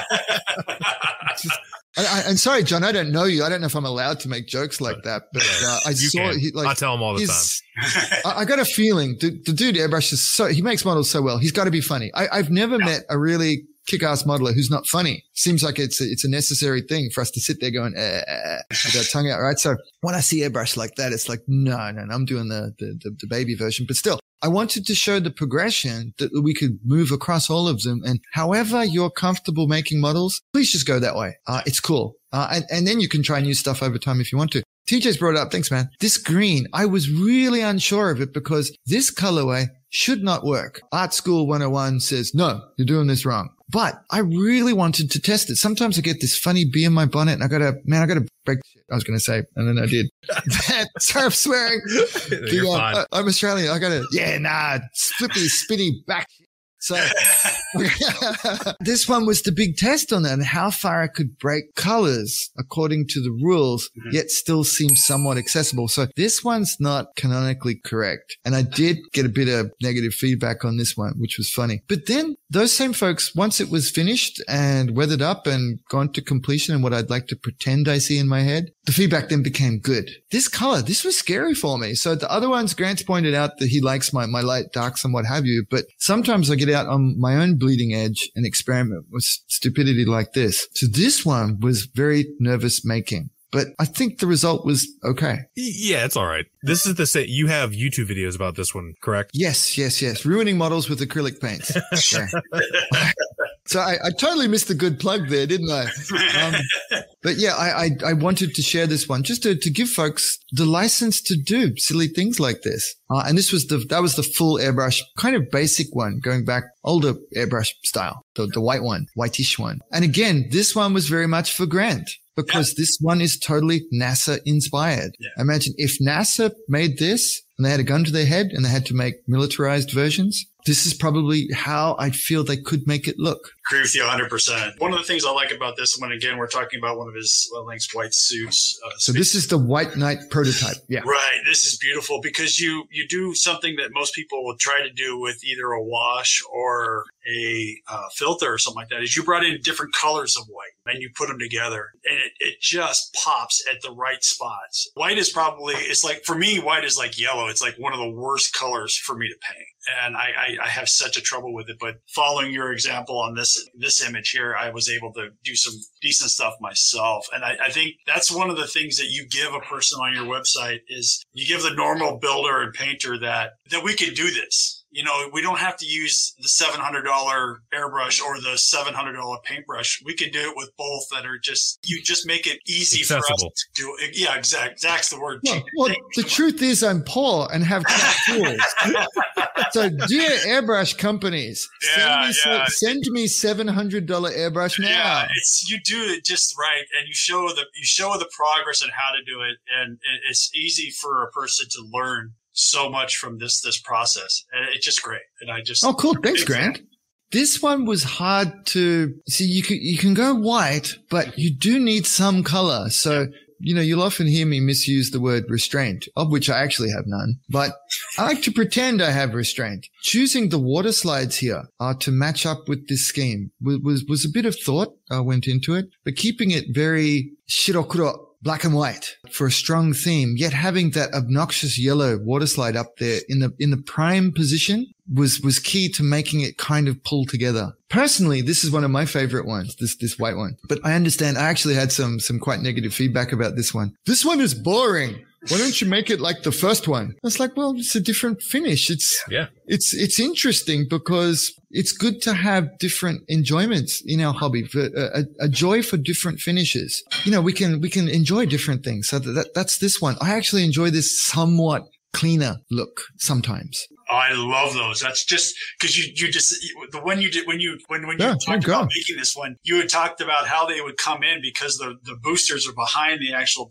They came in head first, and you nailed it. Nobody ever thought of that before, and you picked that up 100%. And those impacts you did on top are just small enough, and they're just spot on. This one, that's what I mean. Yeah. Thank you, Grant. Yeah. This one hit me at the right time because, you know, I was watching Gundam Thunderbolt so that I can pretend to know something about Gunpla as well. So, yeah, right. Cause, you know, I'm writing it. Aren't I supposed to be the sci-fi guy? I better watch some Gundam. And the English versions are actually a lot more watchable than the Japanese. The Japanese ones have screaming children in them, which just drives me up the wall. They're flying head first. I'm thinking, man, you know, they're going through like asteroid debris fields, all of this stuff, shooting them up. The bad guys last like 2.3 seconds on screen. They've got to be getting beat up from the head down. So I know old Miguel tells us to use brown fuel stains and weather like this. And guys, I'm friendly with Miguel. I consider him a friend. That's why I'm just joking around. And he's funny too in real life. Do you remember Uncle Leo in Seinfeld? Yep. How Uncle Leo comes up and grabs you by the arm to Lincoln. I tell you, you listen. I'm like, I'm not trying to escape. Dude, you're Uncle Leoing me, man. He goes, compared to you, you hate sci-fi by how much I love it. I was like, dude, wait, what? I thought you loved tanks and stuff. He goes, no, actually, I love sci-fi more than you. I don't know how you can quantify that, my friend, but okay. All right, I guess. I mean, I actually love tanks more than you. So there we go. The freedom to think about these from directional vectors just kind of slapped me. And I was like, okay, so in going from a ground version to a space version to a ground version again, then another space version, that was awesome. And I think that's one of the beauties of this series is that we can kind of step through that and, you know, teach our brain how to kind of rethink through different axes. I'm way off in La La Land, aren't I? No. Right, because, you know, when I make the flying ones, I think, well, they fly this way. And I do it and I make the sounds. And then that's how I think of the weathering like that. So these dudes, they look pretty like chunk and standing around because they don't make a particularly dynamic hero pose, do they? Whereas, you know, Gundam, I can have it doing the splits. I can have it doing the shall we dance pose. I mean, they're very dynamic and posable, but these dudes just kind of stand there. But you think of them in action and wow, it's a totally different thing, isn't it? TJ's moved on to what I like to refer to as the group bum shot. I kid you not. With Alex, he's a big fan of this angle for the Mark 44 as well. Right. So, and we nicknamed it just for our back and forth. We nicknamed it bum shots because they look great from this angle, don't they? Mm-hmm. They got some nice bum. So I don't want to forget, this is slightly aside, Sure. but Alex, we had a guy named a Warhammer painter named Luther Davies on a couple episodes after you, so Okay. probably like early 2001, maybe around March. Luther is one of my favorite Warhammer painters. He's an Englishman. When we It's were okay. talking, you can't hold it against him. We were taught during the course of the interview, I brought up Maschinen Krieger when we were talking about it just in general, and then he's like, "Oh, it's funny because a friend of mine is really into Maschinen Krieger. His name Wow. is Alex. I don't know how to pronounce Alex's last name, but it's this Alex." Okay. And I was like, "Really? I know who that is. Like, I know his work." He's like, "Oh yeah, we worked together for like 5 years." And then, Wow. we didn't know that we did this. Like, he didn't know I painted Warhammer. I didn't know Wow. he built models. And then we stopped working together. And then we were chatting one day, like via text message or something. And he's like, I don't remember who, one of us said something about this. And then the other one was like, "Oh, you build models? I also build models." And he's like, "We worked together for all these years." Wow. In a design, because they're both graphic designers. And he's like, "We Yeah. worked together for like 5 years. No clue that we had all this stuff in common that we did. We were just friends. We just never talked about it." And I was like, "Oh, that's That's really amazing. funny." Yeah. I was like, "That's why I tell everyone what I do." Oh man, can I go off the rails for like 3 seconds? Of course. That is like easily. So now that I live in Oz, when people say, "What do you do?" And it's like, I make fake little robots somewhat well. And oh man, it's the worst because I got nothing. I don't know how to describe. And I'm just hoping against hope that one day someone's going to go, "Oh, what, like Gundam and so on?" Even that would be like the best, like reach around ever. But no, I get just nothing. And it's brutal. And they go, "How many people like that in the wild?" They start asking me these questions like I'm pitching them on Shark Tank or something. Like I'm trying to get, they turn it into this questionnaire like I'm trying to get venture capital or something. I'm like, dude, I can tell this is not your world. Could we drop it, please? Because why do I have to educate you about something you obviously have no interest in? Please let it go. Yeah. So man, that one is just brutal. So I've never been lucky enough to get someone to go, "Oh yeah, I make models too." Even the wrong ones I'd be happy with. Right? I haven't either. Okay. I get people that are interested in it that Cool. want to know more. And of course, a lot of people that like don't really understand it. And then I show Yeah. them a picture and like, "Oh, okay. Yeah. I understand that now." Do you get Yeah, the blank glazed over look? Not really. I think it's because of what I do for a living and the type of people I work around with. Right. You work with your hand. Yeah, And other people around you make things, right? So Yeah. I think makers are different because they know about we're supposed to make, as humans, we were built to use these hands, and everything we've made in our world is by these hands, right? So I Yeah, think it's a special thing. I'm a construction worker. This is not classically masculine pursuit, to say it politely, I suppose. What are you saying, TJ? That I'm a huge nerd. Dude, That I'm what a are you- huge nerd. That's what I'm saying. You're talking to some guy who's dedicated. You're talking to some idiot who's dedicated his life to this crap. And, you're a girly man, Link. That's what we're saying. That's the way. That's the way some view it. Yeah. Until they get to understand what it is, right? Like my I'm friend. making stuff to make NASA people happy. That's what I'm doing. Exactly. The superintendent on the job that I'm on is a friend of mine, and Cool. when we got to know each other, on this job, which I've been on for about a year, when he's started to peel back the layers of me, because it's not like I wear a T-shirt that says, "Hey, I build models." And when we would start to get talking, I told him that, and he would try to make fun of me about it, which is it you can't, because I'm a nerd, so you can't make fun of me for it. Yeah, I am what I am. Yeah, wow. But not like in a like to Right. josh around, right? Just to like poke at me, but. I guess I've just not dealt with anything like that forever. It's either the no clueness, or I was hanging out with people who were way deeper and scarier than me. Mhm. So yeah, wow. I mean, he had no clue. And then Right. he would just for a while be like, I don't even know what to say. you're this big They make noises too. Construction worker. You got tattoos all over your arms, and you got a beard, and you're putting in this big, huge pipe, and then you go home and you build little tiny tanks. Like, it just doesn't compute. Yeah. I'm like, I like football and fast cars and stuff too, but I just told him I'm like Shrek. Yeah. Ogres have layers like onions. I was like, just look at me like that. So I've got a question about Alex. So I've known Alex on and off through Facebook for quite a while. Great guy, fantastic modeler. He's done some really good 1/35 scale figures. He's doing Warhammer now. I mean, and actually, that was the funny thing. The flip around is he's big into Warhammer again now, and he's been making fun of me for Warhammer for years, like a bastard. He goes, I don't know how you can make that junk.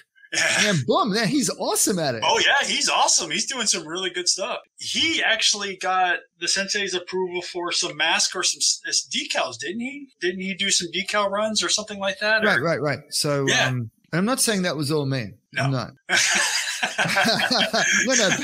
No. So they're dry rub transfers. Yep. And Alex made them. That's all his genius. But because I've got that direct pipe to Yokohama-san, I said, dude, can we do this, please?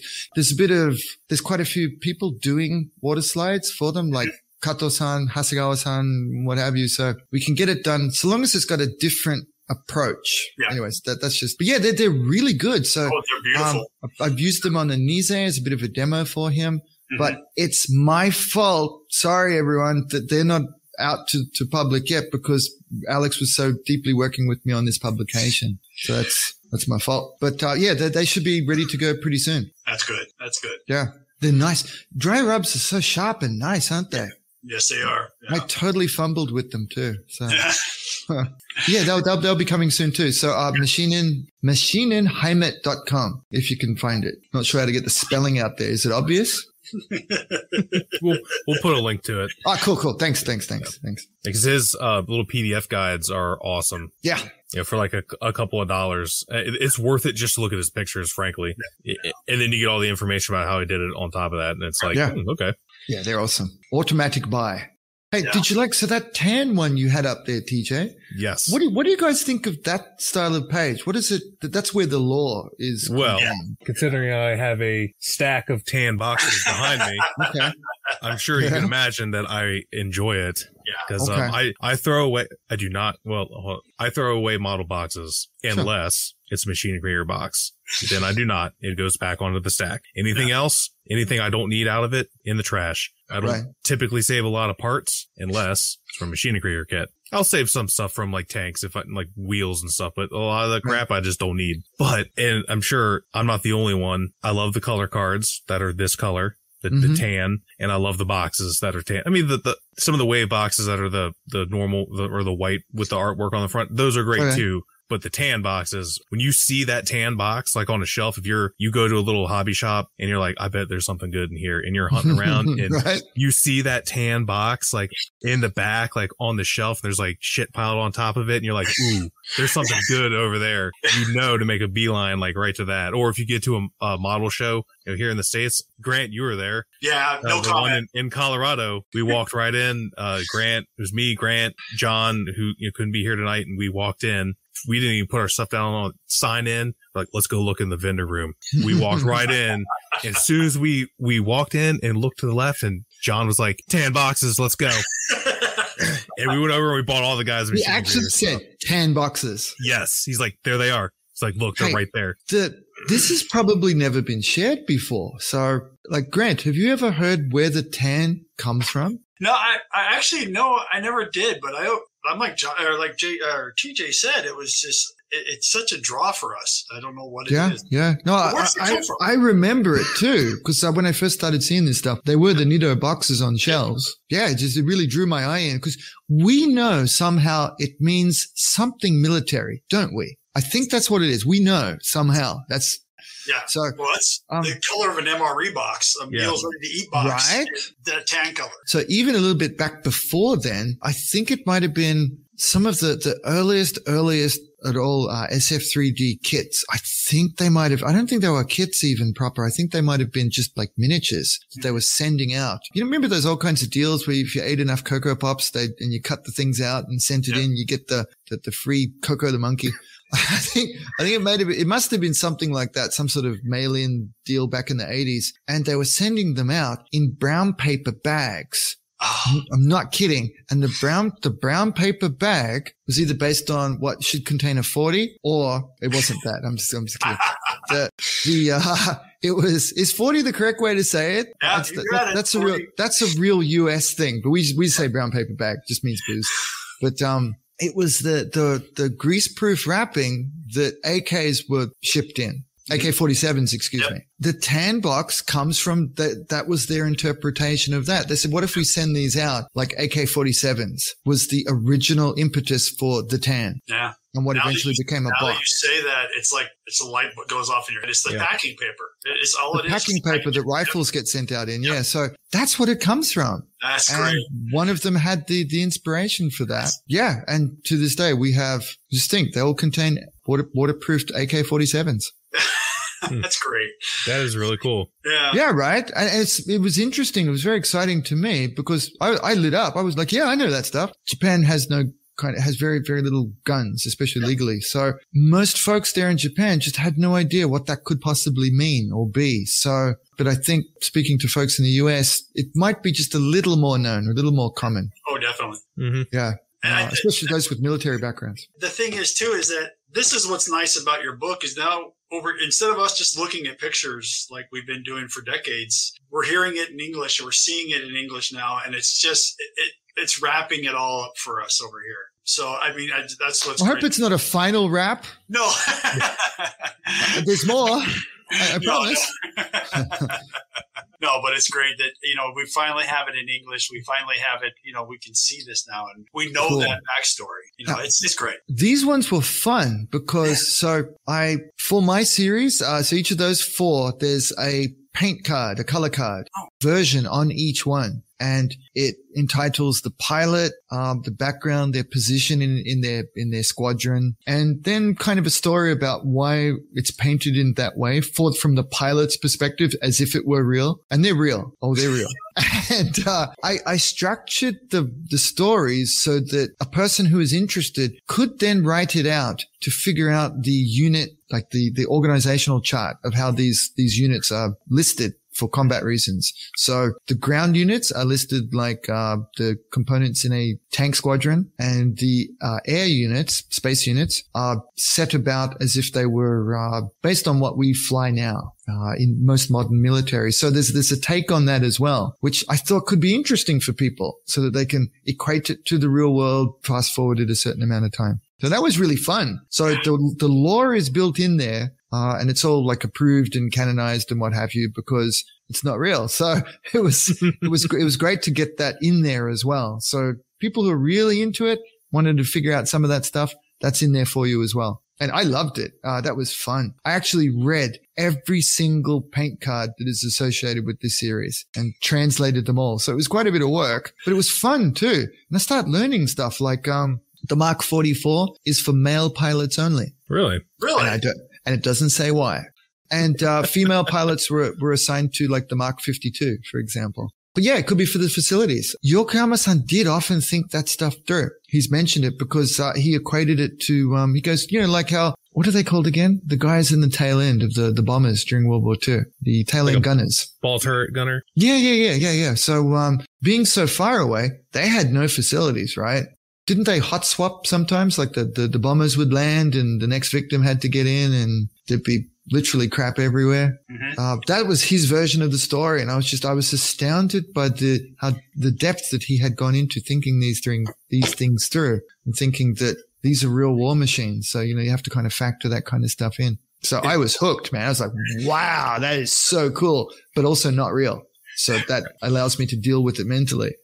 You mentioned reading the color cards, which I also like to do. I don't read Japanese. Cool. Sure. No, the translations are good. Because we live in the future. Your phone can look at it and then pretty much tell you what it is before I figure that out. With bonus weirdness, right? Yes, it is really strange. Free weirdness. You go with, wait, what?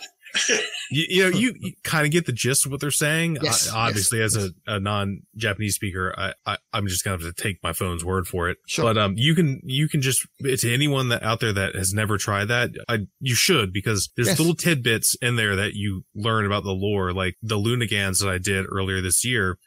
I did the one on the color card, the only one that wasn't gray. It was tan, and I just didn't know why. I was like, oh, that's cool. It's tan. I like tan. After I'd already decided that's the one I was going to do, I'm like, let's see what this color card has to say. So and then you get the reason, right? Yeah. And the reason why it was tan is because the gray, it could be seen through the infrared scopes or whatever. So they're like, oh, we'll put this tan paint on to hide it from the infrared scope. I'm like, yeah, because why else would you paint something tan on the moon? Who cares? It's the moon. The moon's gray. I was like, oh, that is really cool. This is like number 7 of making my life worthwhile. Point. Because the visibility through the infrared spectrum, like through NAVs, for example, I brought that to the property. Okay. That's why I started bringing in things and adding red, more and more red to things. I said, because, well, when you look at things through, it's supposedly when you look at things through night vision goggles, dark grays, blacks, and reds look almost very similar. And it's also something that doesn't mess up your night vision, red, because of the way it hits the cones and rods. And Grant can tell us smart things about that. But that's why everything is red when they say that when they go operational, the red lights come on. There's the reason why. Yeah, exactly. If you're an amateur astronomer like I am, you need to use red flashlights because you got to look at something with a normal flashlight. You've just ruined an hour's worth of standing out in the dark. Yep. Right. Yeah, it's exactly that. Wow. So I'm so glad that's so little interconnected, right? And it still makes the background stories. Max actually describes that in one of his Mark 44s in the book. He brings that one up. Yeah, that's really nifty, isn't it? Yeah. And it's our little nod to kind of trending it towards being a possible reality, which we can nerd out on. Dude, in amateur astronomy, I did not mention that. I'm going to tell your construction manager supervisor now. They know. Like, you want to know how big of a nerd I am? I stayed out in the field with the telescope in the dark. And I had aliens come down and they were saying, rebrill them. And I understood. They just wanted Miller beer backwards. So I know I mentioned it before. I want to circle back around, rewind about 40 minutes or so. You mentioned the sci-fi FAQ. Yeah, that was all lies. They were all lies back then. It took a while for me to build up to getting into truth bombs, but sure. That AK released. I used to have it right here, but this is a mess because, as I mentioned before, Dude, I'm having a basement redone. You've tossed my book already? No. That was 3 years of my life. I don't remember where and it's gone. Dude, it's cool. It's cool. Well, no, because now I want to know where I put it. Yeah, because that's expensive. It was very expensive, and I really like it. It's probably in the stack. Oh, it's in the stack over there. I see it. It's expensive. I wasn't. Oh, well. So since you're here, I do want to talk about that book because I don't know if you know, but when that book came out, we discussed it heavily on the podcast because our friend Aaron ordered it from, we did a group order from Spain. So we were some of the first people. Yes, I remember you told me that. Yeah. Other than promotional copies, I think we were some of the first people in the United States to have that book. And we were very proud of that fact. And congratulations. And thank you. Thank you, guys. Thank you. Wow. I love that book and love it. I love it for a number of reasons. One of them is I like good modeling books. So it's a good modeling book. And two, and I think I mentioned it when we discussed on the podcast, I appreciate what you did with it because you have a reverence for science fiction that I share and that a lot of other people share that unfortunately still even now a lot of traditional modelers, for lack of a better term, still kind of look down on. Especially within the IPMS system, which I love IPMS. I'm a member. I belong to a club. I support my club. I support my show. John is second vice president of IPMS USA. We love the IPMS, but it's still second fiddle. Science fiction is still second fiddle to aircraft, especially armor, cars. It's changing. Well, not in my world. It's not. Yeah. Damn it. Yeah, in mine either. It's the culture. I guess. Dude, I know. Sounds kind of pretentious. I really do understand deeply. I do because in Japan they would still do it there as well. I'd have these old dudes come over and start lecturing me. They go, what are you making this? You are a man with talent. Why are you making this Gundam nonsense? This isn't real. Why do you waste your time on it? Yeah. And I go, your little toy airplanes and tanks are not real either, sir. Get in. Fly it. Show me. Get in. Get in, I said. It's an attitude that, even a lot of modelers that I look up to and respect, not a lot, but a couple have that attitude too, that they don't bother themselves with science fiction because I only build things that are real. And I've heard someone say that. I'm like, but you're not really. You're still building a toy, and it's not really real to you. It may be a real thing, but how an X-Wing was real. They built X-Wings. They exist, man. I can tell you this. But it makes sense. It makes sense. Millennium Falcon's real, man. I went to visit it in California and we got a ride and everything. It's real. There's more X-Wings on this planet than there are of some obscure Japanese World War II tank that they made, 50 of that none of them survived the war. So really building an X-Wing, you're building a more real thing than some paper Panzer essentially that didn't exist or barely did. So chill out, man. Gosh. But thank you for addressing this. I'm not brave enough to. Oh, I'll say it. I don't care. All of that to say, the main reason why I appreciate that book is because you treat it the way I treat it. You could feel that, could you? Or did I do it? Do I mention it somewhere, or you felt that? If you did, I didn't see it. Dude, I can't wait to go back to making real stuff now.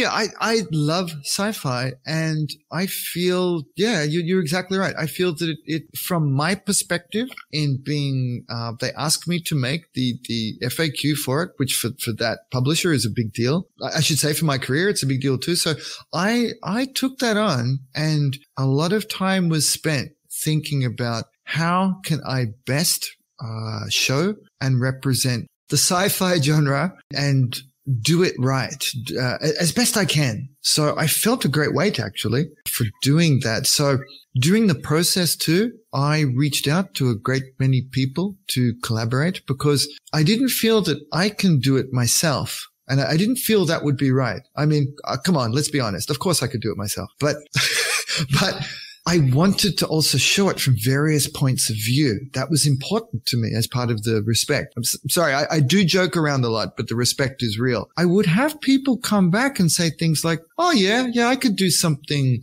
I like a break in between real subjects or heavy subjects. I want to do something real. And I didn't show them. I didn't share them because I wanted the collaborators to also have a genuine joy and appreciation. At least a genuine love. That was the word I was actually using. I remember my poor wife having to listen to me lament that. That's why part of it's dedicated to her. Thank you for listening to my crybaby rants about it, because I needed people to have a real love, not just copy paste their paper Panzer finish onto something and call it sci-fi, because that's not really sci-fi to me. I mean, I get it. Paper Panzer is technically it is, but you know what I mean, right? I understand people have a genuine passion for certain subjects, and I appreciate that. But you don't just copy paste that across to something else and call it that. It's like I've been I've been falling through this rabbit hole for so long that I don't feel I could properly do airplanes now, even though I love Spitfires and Mustangs and Corsairs. I just feel they would somehow come out wrong because I haven't lived it long enough kind of feeling. I don't know if that's too much of a weird tangent there, but I am so happy and appreciative, TJ, that you felt that through the work. That is mission accomplished from my side. Thank you. Oh. Sincerely, thank you. Oh, thank you. Yeah, exactly. Thank you. And that is true. It is all me, isn't it? Oh, yeah. But dude, I admit to, let's call it, Grant's doing that "we're not worthy" thing in the background. I appreciate AK Interactive. That was Fernando. Fernando knew that he had to have a real sci-fi idiot to run that. So, I got to say that to be self-deprecating. Sorry, we're still part. That's British Empire, Australia. I can't shake it, man. But that was really cool of him. Fernando was the only one who seemed appreciative of sci-fi being its own thing. And, so I sincerely appreciate him for that. It's not just me. Fernando had a bit of a hand in that as well. And he chose well, didn't he? Come on. He did. Man's a genius. I don't know what else to say. But wow, I'm so happy that and gosh Grant, give me a heads up that people are saying nice things about me. I need to hear that. I'm fragile and weak. Just, we understand you have a very, very small back and it needs to be rubbed a lot. There's not enough room for all the back pats to fit at once. So I need them spread out over a time period. But seriously, on that note though, having to work in secret for that long was killing me because I'd never gone through that before. So, I was used to spoiling everything on social media immediately for the dopamine hits. So yeah, that was hard. And then with working with people and so on, I was looking for the same thing. I needed to find a genuine love for sci-fi. And it's actually the case now. Is it okay to drop this bomb now, TJ? Because I guess I'm the publisher. I can do whatever the hell I want, right? But hey, whoa. So, but I always feel that I need to get things right with people. But that's why I reached out to TJ early. So the Lunagans he mentioned, there's another project I think on the way in there as well. TJ's got at least 2 builds in the next Maschinen Krieger in English book. Wow. Because, yeah, right? Yeah, congratulations. Because I could feel that TJ was approaching it in the correct way. TJ, I've not actually told you this either. Have I? I hope you didn't think I was just desperate for content because no. It's not like that at all. No, there's a couple of people, I've interviewed a couple of people and I'm not going ahead with them, not immediately anyway, because I could feel there was no love because they're fantastic modelers and they have love for their own work. That's cool. I respect that. But it was with working with other genre, I could feel that there was not a love for what it is. For Maschinen Krieger, it's not special. It's no different to any other thing. I think it's very special. Well, we all know the truth, don't we? That's why I can say that. It's just best, isn't it? Come on. And it's real. It's real. Like I said, inventing the time machine was so everything else is real. But for representing that one properly, I feel a great responsibility to do it correctly, properly, and with love. That's always been one of the guiding principles that they've done with their Japan publications. They're not just throwing anyone in. You had to genuinely love the stuff. I probably didn't realize I was being screened for that at the time, but now I get it. It's one of the things about coming full circle with stuff, isn't it? In representing it, I needed to find folks who genuinely seem to love it, but also have their own take on it, that's what I love. I'm sorry, this has all become a love fest for TJ today. So that's what I really appreciate about TJ's work is that he's appreciative of it. You can tell he knows that it's special, yet he brings a new and different approach to it. It's not necessarily different, but he's bringing his own career. He's built up all of these skills over all of these years and he's applying them in a thoughtful and respectful manner to the property. So he's perfect for this. Well, I appreciate it. I agree with you 100% on that. I'm sorry to cut you off, TJ, but you do have you can see the love for it. And you talked about it earlier when you were taking your phone and using it to translate the cards. I mean, most people wouldn't do that. Nerds like us would do that, but we do that. And I've been around this genre for a long time. Oh gosh, yeah. Yeah. And you can see it in people and you can see it in the models. And you don't even have to talk to the person. I can tell by the way someone builds or paints something. I can tell if they love it or not. And you do. And you totally earn those spots in the next coming books. That is probably one of there's only a handful of things that have happened in my modeling and frankly in my entire life that have caused me that much pride and joy. You asking me to contribute something, Link, it's like top 3, probably top 2. That was my next question would be, would you pay money to be involved? Honestly, dude, I probably would. I'm kidding. No. That was a crass joke. I'm sorry. Trust me, I liked it. It's one of the reasons I really wanted to come back on the show once knowing you, and it's been that 2 years, is because I was hoping I'd have an opportunity to somehow mention this, but I wasn't sure how weird it might sound. Because, I mean, you've already confessed that you're a construction worker, so I got to be careful with it. You're going to hit me with a wrench or something if I get it wrong. Right? So, no, but seriously, I was hoping I'd have a chance to kind of get to that. I'm trying to be very careful and show the property properly because I understand the great responsibility that's actually on me to do it right. And you're right. So at least now Just don't fuck it up. No pressure. And actually, so speaking about the AKFAQ, I finished Mark 44 in some ways kind of in its entirety. It was finished and written before FAQ wrapped, because the original deadline for that one was when FAQ figure came out. I only found out about that after my inbox. I got the AK marketing email. Hey, we'd like to announce our next book is FAQ. And I'm like, oh, I'm so excited. 3 Drops of Pee are going to come out. And then I read FAQ figure. I'm like, dude, why did I just kill myself for the past 6 months to get this ready for you? And then you've pipped it with this one. What the hey is going on? Communication. Come on. I actually did get that one. I got a kill cutoff thing. Too much MAK. I'm like, yeah, but you watch. People will love it. I've heard that feedback. People loved the Maschinen content in it because they'd not been able to see it so much before. Mm-hmm. But yeah, so that one finished first. AK came afterwards. And then, of course, I had to hold off until AK shipped just out of, respect and so on. So I thought, okay, we'll let that one drop first. So I've held back Mark 44 actually. Learning experience from it was wonderful in the collaborative aspects of it, because I was thinking initially that I'd have to be making these books all by myself. Somehow that was in my mind, right? If I did this, I'd have to do that. But then I realized that I was not following the model because Max had brought in folks too once he was able to find them. And FAQ was wonderful once we got to sharing it, I got to find out a bunch of my friends were already in it, but just Fernando hadn't told me. So Marcel Dulong, I don't know if I'm saying your name correctly, Marcel, but I'm a big fan of your work. And I actually reached out to him and said, dude, can I publish some of your stuff? You've done some fantastic things over the years and I love them. Can I publish them? I got a book coming. And he was like, oh, I'm really sorry. I'm working on this other book. And I'm like, who's it with? He goes, oh, it's AK Interactive. I go, is it for sci-fi? He goes, yeah. I said, what kind of subjects? Can you tell me them? He goes, okay, some is Maschinen Krieger, some of it's this. I go, dude, that's probably my book. Yeah, it was just really funny. It was really funny, right?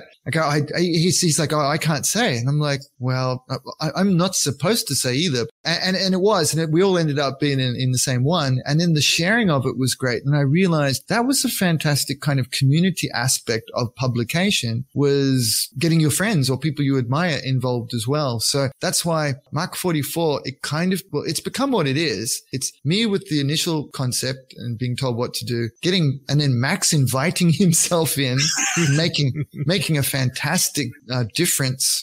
But it's very one kind of thing. It's quite Japanese, really. Then there's the second one. I'm not sure if I should drop the title yet. I want to keep some magic for wedding night, right?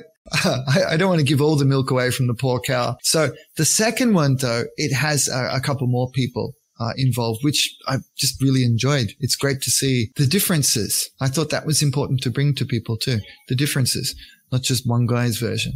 But it's been great. So that's why TJ, of course, he was like, and I'm seeing his work going up and I'm like, dude, he's McLovin Mac. McLovin, get it? M-A-K, but, wow. Yeah. So thanks, bro. Yeah, I think it was my Mark 44 that probably got your attention, I think. Yes. I know I had posted cause I've been in your Facebook group for a while, at least 3 years, maybe even longer. Yeah. It was when you started pumping out things like this and you were getting involved with community things like the competitions and what have you and sharing. It's like, man, this guy's on fire. He's great. I could tell you just had the best attitude. It's funny because that Mark 44, I had built that probably 3 years ago. It was one of the first ones that I bought because, like you mentioned before, they're easy to get. So when I kind of discovered Maschinen Krieger, I got an SAFS, which I still have. It's in that cabinet behind me. I love it. It's one of my favorite models. I bought that, and then I bought the Mark 44 White Knight, the prototype version, and I built it. As soon as I was done with the SAFS, I built that, and then I kind of got distracted and went on. It literally sat in the box for almost 3 years. And then in December, all I've been doing was tanks. I'm like, I got to do more science fiction. I haven't done any science fiction in a long time. It's my true love, I guess. It's what got me into modeling. And I pulled it out and I don't know. I was like, I should probably put some of these pictures in Link's group. It's a lot of Maschinen Krieger. It's Maschinen Krieger. So I'll put some in there. I really like how it turned out. It's in that shelf back there too. There's so many great versions have been shared with me too. And based on yours, I was thinking if the Mark 44 Volume 1 is not a world-breaking failure, I wonder if a second version featuring more paint schemes and different aspects of it might be possible for the future. Well, that's, I think, one of the best parts about the Mark 44. I mean, you can literally you can do that with anything, but there's something about the design of the suit that just lends itself to weirdness, right? Like mine is like field gray, orange, and red. Colors that shouldn't work together, but it doesn't matter because on the weird shapes and the bulbous shapes of this suit, it just kind of fits. Yeah. And, our friend Aaron. I love how it looks like war paint. Yeah. That's what it looks like to me. It's like the pilot went, yeah, show me your war face, son. Yeah. And he's got all the orange and the red on it. I thought that was awesome. And I'm embarrassed to admit this, but is when I was building that kit and I was putting the decals on, when I saw the Ammoknight decal, I was like, oh, duh. Ammoknight. Like, I literally just figured that out. Right. I've had this kit. I've known what an Ammoknight is. And I know what an Ammoknight animal is for my whole life. And I've had this kit for years. And it just now dawned on me, oh, that's why they put these decals in here, because it's an Ammoknight. Oh my God. I felt like the biggest idiot in the world. Like, I'm sure everyone else knew this. I don't think so. I don't think so. It's kind of, it's a little hidden gag, and Yoko Amazan is all, get it? Ammoknight. Some of those gags can be more obvious in Japanese because it's not spelled out in our letters. So they're just working on sound. Okay. So then we have you noticed we think in letters, so we think about the spelling. It's kind of ingrained in us. So no, don't beat yourself up about it not being so obvious. Plus, it's just a box of stuff. You don't spend that much time. It's cool. I do. Okay. I do too. I do too. So in spoiling it, so I know I shouldn't be talking about the next one, but I'm a modeler and it's new and shiny. So that's why the dark snake eye with its backside of the moon story. Right. So I've got the translation basically version of Operation Dynamo that's on all the boxes. Mm-hmm. And then I've got my own version that I've made called Operation Dark Side of the Moon. In thinking up the story for it and why they've gone with the dark camouflage and how they've got this preemptive mission before facilitating the full assault on the moon bases. Dude, I spent way too much thinking up that stuff and the story and writing it out and going, oh, that's cool. No, I do get it, but that's part of the love of sci-fi, isn't it? Yep. It's cool. We can make it good, and it gets us away from the horrors of what's actually happening. Sorry, I had to say it. Sorry. No, it's okay. It's not all tractors, man. I really like the color scheme on that snake eye. I think it's awesome. It's that's hard to pull off, and the photography. So thanks, but thank you. I should be better at receiving compliments. That's on my list now of things to just smile knowingly and go, yeah. It's pretty hot, isn't it? Like that dark type of like midnight blue, that's hard to pull off. And anyone that's built any World War II American naval aviation that has ever had to paint, what color is that, Grant? Dark sea blue? It's dark sea blue. Yeah, dark sea blue. Anyone that's had to do that, I have not because I don't build airplanes. But anyone that's done that can probably attest that that's a hard color to work with because you can't, if you go too light, it's not dark blue anymore. It's dark navy blue. Yeah. It doesn't look right. And if you go too dark, it's like, oh, just paint it black. Yeah. And it's hard to balance, that weird color and, something kind of tiny. And you need it to look stealth, yet be cool enough to look like a nifty model. Right. And it needs a certain amount of sexiness too, doesn't it? Because like you said, if we just wanted to spray it like stealth gray, stealth black, easy, technically, right? But having the sexiness of the blue, the retro coolness of the blue, that's hard to keep, isn't it? Right. Whilst also highlighting it and shading it at the same time. So I'm reasonably happy. I've had that image in my mind for some time. I think I'm about 90% close to what I want it to be. We talked about this. Good experiment. We talked about that color for a while. Yeah. And when me and you talked about this offline about this several times, and you nailed it. I mean, when you talked to me about what would it look like coming in from a dark side, if you look up, what do you see at night? You see dark. You don't see gray. You don't see white. You don't see. You see black. And if you're going to be doing a mission like this, as we both know, this is what you do. So, and you nailed it. And that dark, I almost see it. I mean, my eyes are not as good as they used to, but I see a dark the dark blue, dark purplish in it, and it just nails it. It just to me. Thanks. It just nails it. But everyone, please buy the other book first. but then maintain excitement for the next one. The next one. So, speaking of buying your book, yes. I forgot to mention this earlier, but where can one buy your book? That's very important. Yeah. Yes. Paintonplastic.com. So, guys, I've got this one. The pre-order is currently up and it's hosted on my website. Gosh, yeah, paintonplastic.com. Please just go there. It's available directly from me. And yes, I'm more than happy to sign. I don't care how many sell, like 3 more. So I'm more than happy to sign them too. Because I mean, this was one of the coolest things. I'm still learning the ins and outs of this, but one of the things that kind of, I felt it hurt me personally in my big feelings was that folks were reaching out who've been, friends and possible fans for some time saying, "Hey, Link, would you sign my AK book?" I'm like, "I'd love to," but you realize where that's getting printed and where this monkey lives are very far apart. So it's really difficult, nigh impossible for me to make that work for you, but also to have it economically feasible because you're literally shipping this big, heavy book halfway around the world. So, in being able to sell them directly, I can sign them. I maybe it sounds stupid. I don't know. But to me, and there's been a huge number of requests for it, I just felt really happy. That just made little baby Link happy to be able to facilitate that for folks. Oh, I would imagine. Yeah, it's pretty cool. And some people have asked me to write funny stuff, which is like Dimitri in Australia seriously said, "I'm sending this together with a whole bag of." He wants me to write that in his I said, "Seriously? Are you serious that you want me to write that?" I said, "I'm not sure how that would, if you share that on social media, I'm not sure how that'll play out for me, man. Might make me look like a bag full of I'm not sure." I understand the joke for you. Yeah, he's a hilarious guy. Actually, he works in construction. No kidding. I think he's a project manager. He just wanted that joke in it. I'm like, well, all right. But just, you could, please explain it. But yeah, so paintonplastic.com. It's available directly through me. On future publications, there's probably some things I need to get right. I may be able to get it distributed through things, but it's complicated and difficult. I don't know that I've got the brain power to figure that thing out. So directly from me is probably just, I'll keep it like that for now. It seems to be working okay. People seem to be reasonably happy with it. I'm sorry I'm so far away. The shipping, I need to figure out better options for that. That's something I will definitely improve for the second book is the shipping stuff. The shipping's just a beast now. Yeah. I mean, it doesn't matter where you're shipping from. Yeah. Truthfully, it's going to be miserable no matter what. And we don't get that money. You're kind of holding it and then you have to give it to someone else immediately.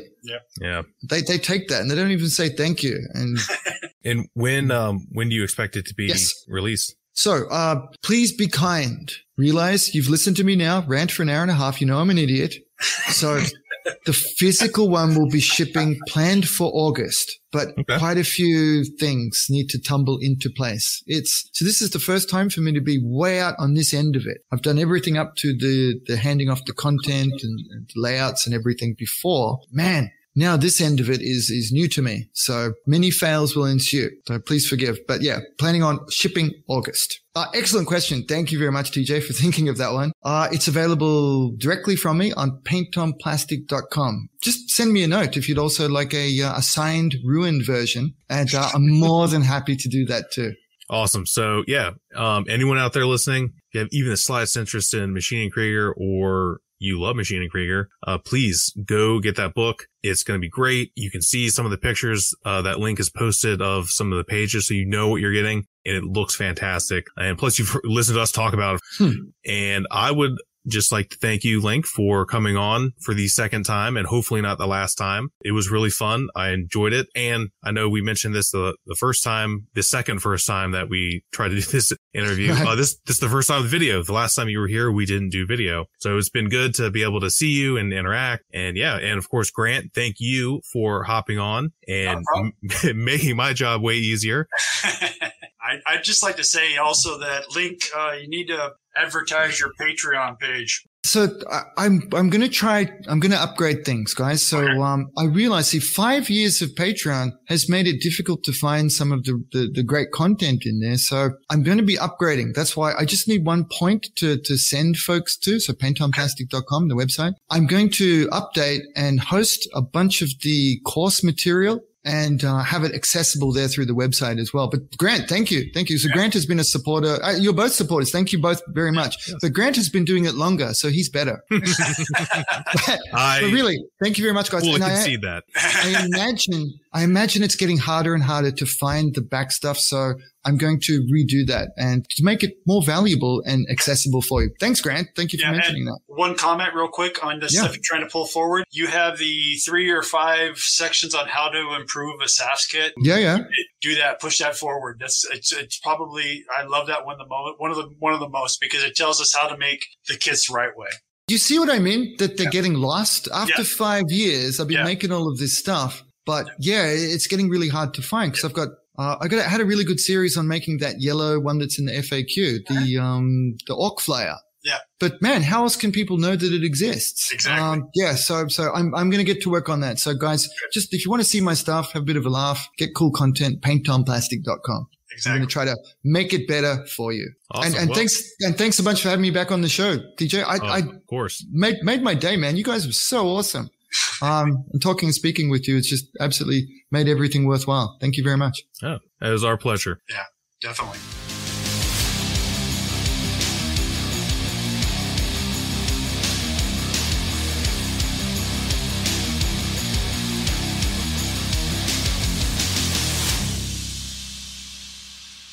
All right, that was an excellent interview. Link is such a character and such a talented individual. I really enjoyed it. Super disappointed I didn't get to sit in on it. So I am excited for his new book, excited for more content coming from him. He's very creative and a super nice guy. So we just want to thank you again, Link, for taking the time to talk to us. And now I'm going to kick it over to Grant to talk about some group build. So how is your Sherman Lee group build coming along? Very well, because I have 3 of the entrances. Yes, you are leading everybody. And first of all, I love your Grant. I don't know why. It screams my name. For myself, I really do. I'm doing a M1 Israeli Super Sherman. I talked to TJ about this a couple of weeks ago, but I accidentally threw away the turret. But a buddy of mine actually had a turret, and I actually grabbed it, painted it, got it textured up, and I'm pretty much done, and probably get some toner or some primer on it this weekend, hopefully, and it'll be ready to go. It's an early 50s version with the front box still on it. Very little stowage gear on them. A lot of just plain old OD Sherman with a lot of dust, and that's what it's going to look like. How about you, Scott? On the again, another Israeli subject. Mine's an M10 with the French SA-50 cannon. It's coming along really, really good.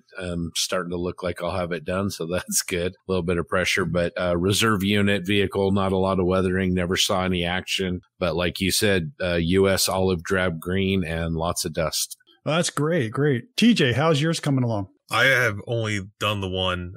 I had 2 others on the list, but they're not going to happen. But more importantly, as of now, and I think this is as up to date as I can make it, there are 28 models done for the group build. I feel like there's more, but I don't think my list is 100% up to date. Some of the really recent ones were Matthew Johnston's ARV 3, which is really sweet. He's got the crane up, which is pretty badass. Peter Fizlotsky finished his, finally. He was limping along there for a while, but it was getting better and better, and it is on the way to JB's house right now. That looks terrifying. Fingers crossed it's gonna make it in reasonable condition. We only saw one part of how he was gonna ship it. I hope there was more, because it looks like it's gonna go for a wild ride on the plane ride over here. Yeah, I actually got a tracking notification update today, and it looks like it's delayed a little bit, but should be here next week. So fingers crossed. Nice. Pray to the plastic gods. Wow, that's great. 28. That's big. If it's 28, that's still big. If you got more, man, we're going to have a huge display. I feel like that there's more, but I'm not 100% sure. I know Matt McDougall is getting really close for his ridiculous T10 mine exploder. So I know that one's going to make it. He's already got 2 others done as well. Wow. And Robbie Knopf's is getting really close. His, I think, tank is done. He's building a little base for it, which is not necessary, but it'll look cool because he's got a whitewash Sherman. So he's kind of done. So I guess you could kind of count that as like 29. And I feel like there's a couple more that I'm missing. Another thing I want to shout out to is Jeremy Moore is got in for A2, and it's in that really sweet stage where it's like not painted, but it's got all this, the metal barrel and it's naked, the weld beads. Oh, and he's such a good builder, and it's so good. That is such a beautiful, just like that. It's so beautiful. I love it when the naked look is just so beautiful. Well, it's got turned brass all over it. It looks really nice. TJ, I was just thinking, I don't know if your list has the subgroup. Did you include those? It's the Mayberry build. Yeah. Yeah. You know what? Oh no, you know what? I don't have a grant anymore. I sent it to, see? I sent it to someone. I can't remember who I sent it to. I know I feel bad, but yeah, or I would build a grant. Everybody should. And then copy Ivan because he likes it so much. Oh, I just exactly like Ivan. No. TJ, seriously, you should get that M4A1. I mean, it's beautiful. I'd love to see that as part of the display. Yeah. I don't know. I kind of want to enter it because I don't have a Sherman that I really want to enter in the other, like the main category. Because I have the one that I did a couple years ago, but it's not up to snuff. This one I think is pretty good, even though a cat broke it. I don't know. That's if I even finish it. I feel like I will, but who knows? We'll see. Hey, Scott, you bring up a good point. I just want to thank all of the group participants as well. Entering in the group, you're throwing it in. You could enter it in the regular category and go alone and, win at nationals. And that's really cool and important. So we really appreciate, it is a sacrifice a little bit being part of the team. And we truly appreciate that. And we hope that we come out. But the most important thing I think is the display itself. I think it's really going to be cool. I'm excited, honestly humbled and honored that we have people from overseas as far as Hungary, sending us stuff, Germany, the UK. It's beyond cool. And people like Matt, Ivan, and others with multiple entries in the group build only make it cooler. So thank you all for your dedication. It's certainly not missed. And we're definitely going to do something special for your guys. We're still sorting that out, but rest assured you will be recognized. Yeah, I can't agree with you more, JB. That's great news. And it's so neat to see, and the new guy here, and it's so neat to see so many people reaching out. And in the page, the group page build is just phenomenal. Some of the works on there. The new one, I can't remember the name, TJ, but the M32 recovery vehicle with the Sherman turret without the gun on it and the gun mount is open. That is such a great build. I love that one a lot. That's such a neat. I'm going to just echo what John said. I mean, the fact that there's people like on the literal other side of the world, like, yeah, I'm going to send you this model I built and no biggie. And anyone knows it's not cheap to send stuff overseas, and people are willing to do it. And that, I mean, who even cares if we win anything? That alone that's the prize, in my opinion. Yeah, it's a great community effort for sure. But I mean, all joking aside, getting to see all these models together on the same table. I mean, Matt really went above and beyond, designing essentially his own kit for the T10. The artistry of a lot of the builds that we've talked about, getting to see the Mayberry in person. We're pretty confident we're going to have Patrick Peralez's Easy 8 on display as part of that. So, I mean, it's definitely going to be something that people are going to want to check out, and it's going to be awesome seeing them all together. Definitely. I mean, I can't really wait to see. I mean, yeah, it's going to be great. It's going to be great. How about you, Ivan, besides the Mayberry, what else are you bringing? Right, so I'm bringing the M10, the Russian Lend-Lease M3, and the M3 Grant, which is now unnamed. I'm also planning on bringing the little Tacom M114, Das Werk King Tiger, and the A4 Skyhawk for the geeks. And then any more than that, I think might be a bit of a push considering it's halfway across the planet. But the A4 is being brought in pieces. I'm not risking transporting a built aircraft with all the landing gear, the drop tanks and that. Is no way. I'm going to assemble that once I'm over there. That's a smart move. That's a real smart move. And you're not taking that Grant back with you anyways. I'm keeping that one. So I don't intend on bringing any of these built models back. So if you want a model of mine, feel free. JB, what are you bringing? Ooh, for the group build, I have the M4A2 small hatch New Zealand for the group build. I gotta get a base on it and put a little bit of stowage, so that's done. Got the M4A2 large hatch Butte Panzer, that's done, and that's on a base. I might try to do figure for it, not sure. And then lastly, I think I'm going to try to finish the EZH Firefly, which is a EZH chassis with a Firefly turret. It's so close to. One of these days, I just got to buckle down and take all these projects from the 90% line to the finish line. But again, super excited. Can't wait. Man, it's going to be awesome. I know our listeners get tired of hearing of it, but it's going to be the coolest, 4 days of the hobby, 5 days of the hobby. Well, as soon as Ivan shows up, actually. So I'm going to give that big white crayon a hug. Going to be the greatest 11 days of my life. That's great. That's great. And Doug, what are you bringing for the build? Well, I mentioned it before. I'm wrapping up. It's the Tamiya M4A3. M4A3. I've made no qualms about the fact that I'm not an armor guy. So it's the Sherman EZ8 by Tamiya, 35th scale. I'd started it a while back and I hadn't finished it, and I was just not enjoying these grants. I'd look at them and I'd just think, I don't want to work on models today. I mean, it literally pushed me out of the model room. So I finally just decided I'm going to do something that I enjoy, that I know I can do. And so I'm wrapping that one up in the next couple weeks. It's just a plain Jane. I'll probably add some stowage to it because I've got it. I mean, I've got plenty of that value gear stowage. So I'll add some. Just going to enjoy building a tank. Well, that's great, man.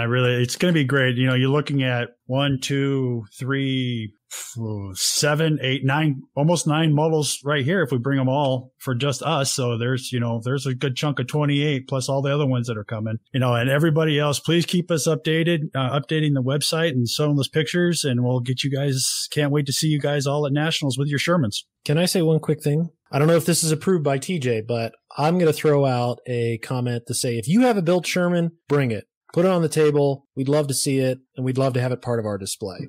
You know how cool last year was when there were 6 T-34-85s on that table. There were only 6, and it was awesome to see those 6. Yep. Yeah, I agree. I think you guys, if you have one, bring it. We'll put it on the table. It'll be fantastic. It'll be a great time. And just for everybody who's coming, you don't need to register if you're just entering a model in the group display for competition. So it'll be I'll just put it under my name, but it'll be listed as the Plastic Posse group build. You don't need to pay, if you're coming just for a day or two or whatnot, you don't need to enter the competition formally to put it within the group display. Yeah, and anybody that enters a Sherman, Lee, or Grant, TJ's giving free selfies with those. So you can come take a picture with TJ and your model. I mean, that alone's worth the trip to Omaha. That's great. That's great.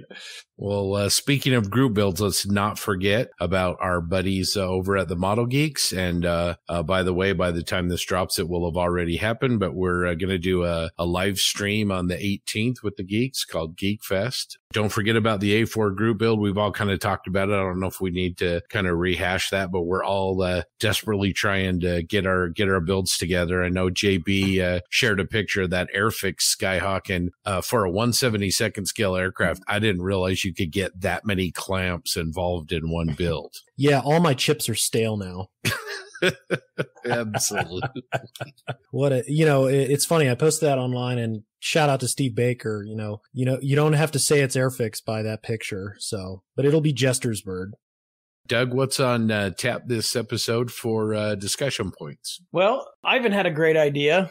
He wants to know what is something that we all do that we think we do very, very well. Because we usually talk about things we struggle with. And his idea was, let's talk about what we do well. And while we're at it, maybe something that we would like to improve upon. So, TJ, would you like to lead us? Yeah, sure. I'll go first. Something that I do well. That's It's actually kind of hard. Actually, I think one of the things that I've been doing really well, and I've gotten lots of compliments on, which I think is cool, is my weld beads, because I put them on everything when I build Maschinen Krieger. I've gotten really good at making them really, really tiny. They're still out of scale. Like, I'm just gonna throw that out there. Anyone that does weld beads on anything, they're out of scale. I'm around a lot of welding in real life. You can't see it in the beads like that in real life. You definitely aren't seeing it shrunk down. Doesn't matter. Looks cool. It's all that matters. That's one thing I think I do really well that I actively try to get better at. Something I feel like I could work on. Everything. I'm never satisfied with anything that I do, no matter how many people tell me that they like it or they think it's good. That may be. I always feel like I can do better. That's just the type of person I am. So I think there's anything. I think I'm a pretty solid, like pretty good airbrush fundamentals. I'm nowhere near like JB, who is like God tier as far as I'm concerned. But yeah. I just want to do everything better. And it literally anything that I can do, I want to do as best as I can. And to me, there's no really like skill cap. I just always want to keep pushing it. Whether or not I make it, don't know. Probably never will, but I'm not going to try. How about you, Ivan? Something I do well, nothing. It's a hard one. It's hard to turn the mirror on yourself and find stuff that you do well. I've had a couple of days to think about this, and I have no idea. I'll start with what I'd like to improve on.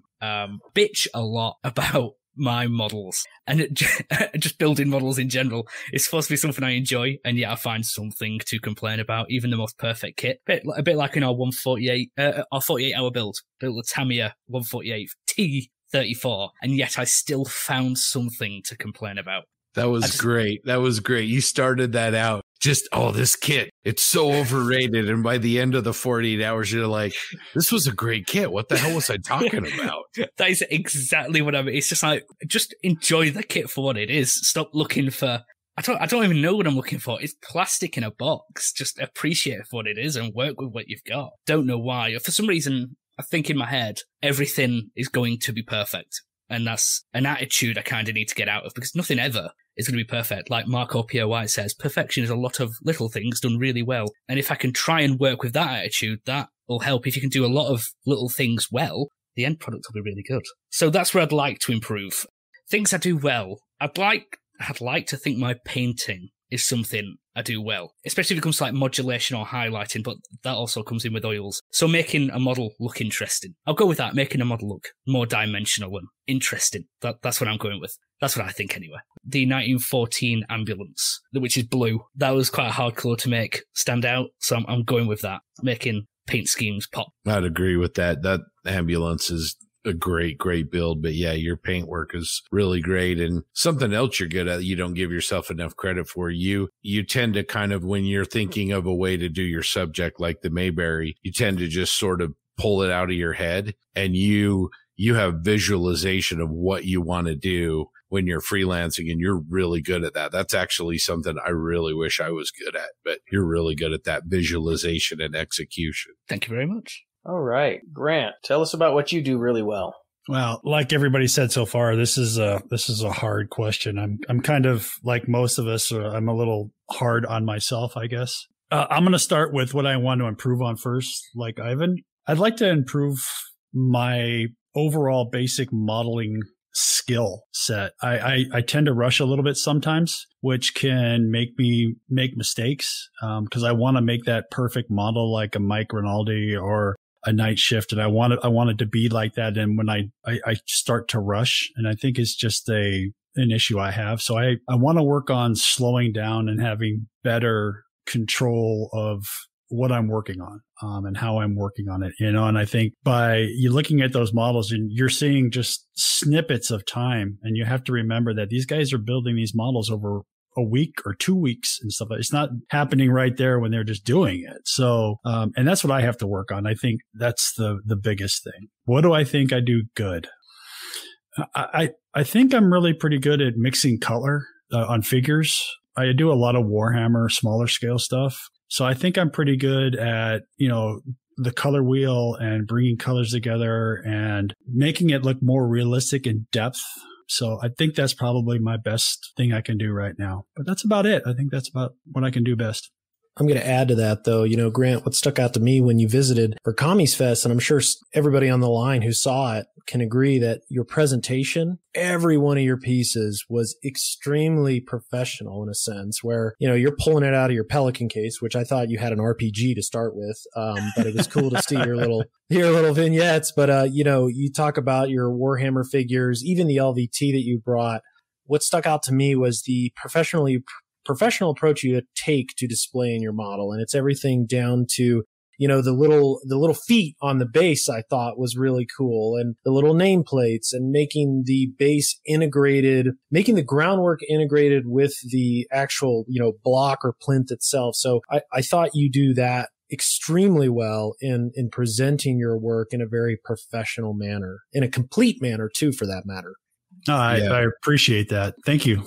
I kind of learned that from a couple modelers out here. You see there's a guy named Mike Armstrong does some really great base work and stuff like that. And I've always, followed him out here, and he does some really good work. So I appreciate all the compliments. All right, JB, what do you got? Oh man. Well, TJ alluded to it a little bit. I think, if you look at my work, I would say the thing that I enjoy the most, which happens to be something I feel I'm pseudo decent at, is camouflage schemes. I just really love airbrushing camouflage schemes. That's probably why I build German vehicles so much. I mean, they look badass, and then you put badass camouflage schemes on them. Don't get me wrong, I love a good Sherman or a T-34 every once in a while, but there's something about a tritonal scheme, especially over Dunkelgelb, and being able to weather it. It just sings to me, and I really appreciate it. Just getting into it and just learning about the camouflage scheme, trying to replicate it. And then I'd also say a huge influence of that, and somebody that, dare I say, imitate, find inspiration, downright copy in a sense of how approach the schemes and the patterns, is Adam Wilder. He's really known for a lot of his recent work. And I think some of his recent work really doesn't show off he is one of the best camouflage painters out there. You look at some of his work from the early 2000s. Some of them stick out to me, like his Mark IV. He did a Panther back in early 2001 that was captured by the Russians. And he had such an intricate scheme. And I've always found it super inspirational. So I just enjoy that. I go off pictures, go off some diagrams, and sometimes I just make it up because, that's kind of what happened in the field. Now, I will say, I'm probably going to irritate some people with this, especially the engineers out there, or the chemists, or, whoever thinks they're super technical about airbrushes. I moved from Pittsburgh, Pennsylvania, a very humid place, and the altitude isn't that high. I'm in Denver now. I shoot the same airbrush, about the same paint ratio, and I didn't even turn the knob on the air pressure on my air compressor. So the notion of a lot of these environmental conditions, I don't doubt them, but the influence in which they give to painting, I think, is overblown. You don't need to overthink it. You just need to do it. And you can tweak things a little bit, but the basic settings, if you're comfortable with them, if you make them work, I think they can work anywhere in the world. I just think sometimes people, I don't know, don't overthink it. Roll with it. Honestly, and with airbrushing, it's all about feel. If you're feeling good, if the brush is working well, just go with it, and you can fix anything. So at the end of the day, I think that's one thing I would say I excel at, but there are a lot of things I don't. I'm looking around the room, the virtual room here, and I admire each one of you in the skill set you bring to modeling that I would love to replicate one day. Doug's imaginative, finishes, like I loved, I'm pretty sure you showed an A-Wing, your sci-fi stuff. Awesome finish. Love the weathering. Ivan, the way you present material and, vignette. One of them sticks out the most to me is the T-60 light tank or something with the crane. You did modulation on that. Oh, love that. Grant, it was the dude in like the orange robe, I thought. And the way you blended the colors on him, I was like, God, he's good. Yeah, that's a gene stealer. Yeah. Jeez. I'm like, he pulls it out on my dining room table. I'm like, I just had lunch. I'm sick now. And then we got TJ just blowing up the chat with all these busts, especially, Old Man Boba, the lighting technique you did in there. That's another thing I would love to improve and think I can definitely improve on is figure modeling. And you're certainly inspiration for that. And I've saved the best for last. Big Scotty G over here, his Slave One is, downright badass. And I hearken back to the conversation we had multiple occasions before the Vegas Nationals. And I don't know if I'm going to bring anything. And nothing's that good. I don't know. And maybe I'll touch something up. And then he takes it to the show and beats ass with it. So Scott, you do a lot of stuff well too. And your M10 is no exception to that. So I don't know where we're going with this conversation, but I wanted to highlight, everything that I admire that I think my co-hosts do well that I would love to bring into my toolbox. I mean, JB, your paintwork, you're good when Night Shift himself gives you a shout out. I was going to say that. You stole that from me. I had to get in there quick because I was like, someone's going to mention this. When you get a specific name drop, you've made it. You're top shelf. Yeah, and if TJ's the bus master, and he is, JB's definitely the tricolor master. I mean, that T-34-85 with the tricolor, was it Angola or who was Yemen. it, JB? Yemen. Oh my gosh, dude, just tight. Yeah. It's basically a Wehrmacht vehicle in the Middle East. So, I mean, I'm down for it. Yeah. I remember, JB, your broom bar from 2018. You took the Nationals in Phoenix. That camo was phenomenal. And the base you had it on, it was just perfect. Yeah, you're okay. I'm going to give you that. Yeah, you're okay. JB sold like 1,000 sets of those circular masks when he published that build. I mean, I think it was DN Masks that made those. They're like, man, why do we keep selling out of these? What's going on? So I will say DN Models was super cool. I actually reached out to them because I got inspired by Rinaldi's dot scheme. And I reached out to them and I said, hey, I love this dot pattern, but you make them in squares. Can you just do them in random patterns? It's so much easier to do it that way. And he created it. And again, he said they did really well. I'm like, awesome, because I love your stuff. So if you need any vinyl masks, definitely check out DN Models. Awesome. Hey, Scott, tell us about your strengths and weaknesses. Yeah, I want to get back to this because I think this is a topic. It's a great topic, and it's something that we want to hear from our listeners on as well. But I'm going to kind of build on what we've been talking about and say, like, one of the things sincerely that I'm really good at is surrounding myself with people that are literally better than I am. And the way that you guys see color, I mean, TJ and Grant in the last few weeks have done purple pieces, and I'm not a purple guy, but both of these pieces are incredible. And, JB, your tricolor, and Doug, the way you do your Star Wars models are just incredible. And Ivan, that Ford ambulance will always be one of my top models. I mean, just amazing. So you guys are really terrific, and you help inspire and push me. So as far as what I'd like to get better at, it's seeing a game plan, like being better at project management and staying focused and seeing what in a project I want to do and then executing at it. If I could pick any skill, that's what it would be, because I tend to just derail myself all the time. Don't always stay on track. As far as what I'm good at, I think I'm good at airbrush technique. I mean, I'm not JB, but it's something that I feel pretty comfortable with. And what again, if I'm sort of picking finalists for what I'd like to do better, hand painting. I mean, I realized the other day that I hardly ever use a paintbrush for anything. I just airbrush anything, and it's a skill I'd like to develop, be like TJ someday. I was thinking about it, and I can handle an airbrush pretty well. I'm pretty good at layering paint. That's how my Star Wars models, I think, turn out as good as they do. First, with the Star Wars thing especially, I mix my own colors. I'm using mostly Tamiya and just making what I want it to be. And I think they usually turn out really, really well. And I layer those. Every starship has a gray, probably 5 or 6 gray coats on them to get the look that I want. So I think I'm pretty dang good at making those pop the way they should. What I'd like to get better at is doing the same thing on other subjects, especially armor, because and like more high vis kind of aircraft. I think I can do the same idea works well on a low vis Navy aircraft as my Star Wars things. That's what I'm doing on that Skyhawk I'm building. But I'm just trying to learn how to move that into other subjects. That's how I'm approaching it. It's the same thing, good and bad. I'm good at it, but I don't think I'm great at it in certain subjects. So that's where I'm at. Anyway, Doug, great topic, and hopefully all of our listeners have enjoyed it, and they'll write in with what they're good at and what they want to get better at. Thanks for joining us for episode 48. Be sure to just listen again in 2 weeks. Ivan, I believe, is going to lead us in a rousing discussion of the upcoming Nats. It's just a month away. Anyway, I've got to do something here, guys, and I got to warn you, my grandkids are upstairs, and if I wake them up, then Grandpa's in charge. Y'all, take care, be safe, and most of all, build models.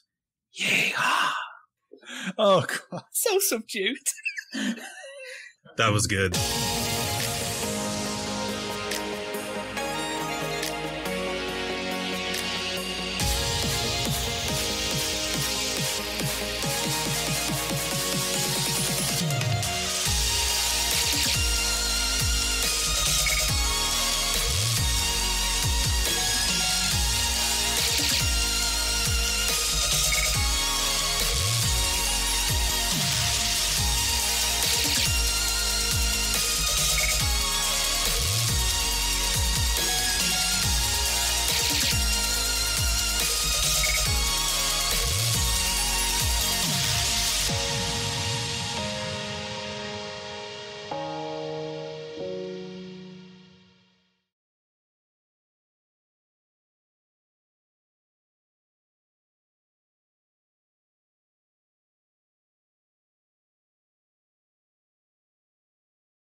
There's something I wanted to add to mine, actually, now that I'm thinking about it. I think I'm pretty good at painting olive drab. I think I do that all right. I think that's the best thing I can paint. So I should probably paint more stuff that's not that, because I think I figured that one out. I suck at it. Green is a difficult color to paint. I think painting Dunkelgelb is hard as hell. I struggle. I am on the struggle bus every time. Every time. OD for me, hopefully you don't mind, Doug. We're gonna go into OD right now. Keep going. We're going deep in OD, so listeners buckle up. One of the things I struggle with OD is really just the color saturation. From my perspective, it's really hard. Dunkelgelb's easy, at least. I throw some deck tan in or white, and then if it's too desaturated, I hit it with a clear yellow. But I find, at least for me, OD is like this enigma when it comes to that right color saturation, because it's yellow and black. There's no white in it. And people, I find it's really easy to desaturate olive drab, that is. And it's hard to get rid of, for that matter. I would agree. It's a dumbass color. It really is. It's very frustrating. It sounds like it should be simple. And I think it's kind of simple, but maybe that's just because I've done it a lot. I don't know. But yeah, it is tricky to get the saturation right, and if you mess it up, it just looks weird. Right, and I'm with JB. It's one of those colors that, you know, you see it in every theater, and it's a different shade. And even when the tanks are lined up together, you could see a different shade. You know, in the Pacific, they were Pacific, they were a lot lighter on top because of the beating sun was just nailing them so hard. And then in Europe, they were, you know, not as dark, not as lighted up. And then in the East, the Russians had them, and they lasted 5 minutes anyway. So you couldn't tell what color they were anyway. They were just like charcoal, you know, and it's another thing that's, you know, funny, but you also got to remember these tanks, you know, a month was a long time of service for a tank in World War II. You know, sometimes they didn't get you see a lot of really nice looking vehicles sitting on the side of the road that are brown because they caught on fire. So, you know, OD is like my enemy. I mean, I would rather paint some kind of bizarre Berlin camouflage with all the different color squares on it than paint OD. That's definitely. You did bring up something that I wanted to touch on when you said, you know, they could be in the field for only a month. A lot of people say that as a reason not to weather something. But have you ever seen anything that's in an active war zone for a month? Yeah. Because you can turn on the TV and see it now, and literally nothing is clean. Like, you know what I mean? Like, I just want to throw that out there to anyone that loves to argue that point. Like, it only in service for like a month. It wouldn't chip. Russia disagrees. So, yeah, tanks are like little kids. You let them out the door and they're dirty. I mean, right, yeah, and you know that I've been around them. I've been around them for almost 20 years on Bradleys and M113s and Strikers. They would look beautiful when we had them in the motor pool. As soon as we left the motor pool, you'd think they'd been in the field for 4 months. You know, they had water stains, dirt, everything. There's no fenders on these things. So the water goes all over them. I mean, the dirt from the road goes all over them. So, and tracks, you know, I could send you pictures of vehicles that spent an hour in Hohenfeld, Germany in the training area, and that you can't see the tracks because there's so much mud built up on them. I'm going to say something else that's pretty spicy. Buckle up, everyone. We're sitting down. Spill the tea. Olive drab chips. There, I said it. Yeah, I've said it too. It's chips. There's photographic, original period color photographic proof of it chipping. And you know what you see under it? Red primer. And you know what else you see? Rust on the steel. Yep. It happens. Sorry. Like anyone that works around metal will tell you it rusts. When it's exposed to the air, it freaking rusts. Does it all the time. Yeah. Yeah. That's a 100% positive. The only thing that doesn't rust is an M113. That's the only thing that doesn't rust because it's aluminium for Ivan there. And also a 114 Ivan. Don't forget. Yeah. Yeah. There's no rust on it. Yeah. It's, you know, and that's a great point, JB. You know, there's so many things out there that, you know, people say that these things, they didn't chip. Yes, they did. Everything chips. I don't care what it is. I mean, even NATO colored schemes, they chip. And I remember going to the motor pool in Germany and buying Krylon paint and black, green, and tan after the field problem to spray over where the caulk paint had fell off of our vehicles. Mm-hmm. So our first sergeant wouldn't yell at us because our vehicles had silver on them. So, you know, it chips. Yeah. I have pictures. When I was in Kabul, I have a Romanian armored car, and then they straight up went out and they bought neon green Krylon to spot touch up all of the chip paint areas, and you could even see the caulk tan underneath. It's a vehicle that I've wanted to build for a long time, just because no one would believe it. It's really crazy how beat these things get, and you know, just keep an open mind. I think it just goes back to that. You know, anything's possible in a war zone. And as TJ mentioned, for the Ukraine situation is a tragedy, but you know, the vehicle pictures there are pretty astounding. I know I certainly have a lot saved.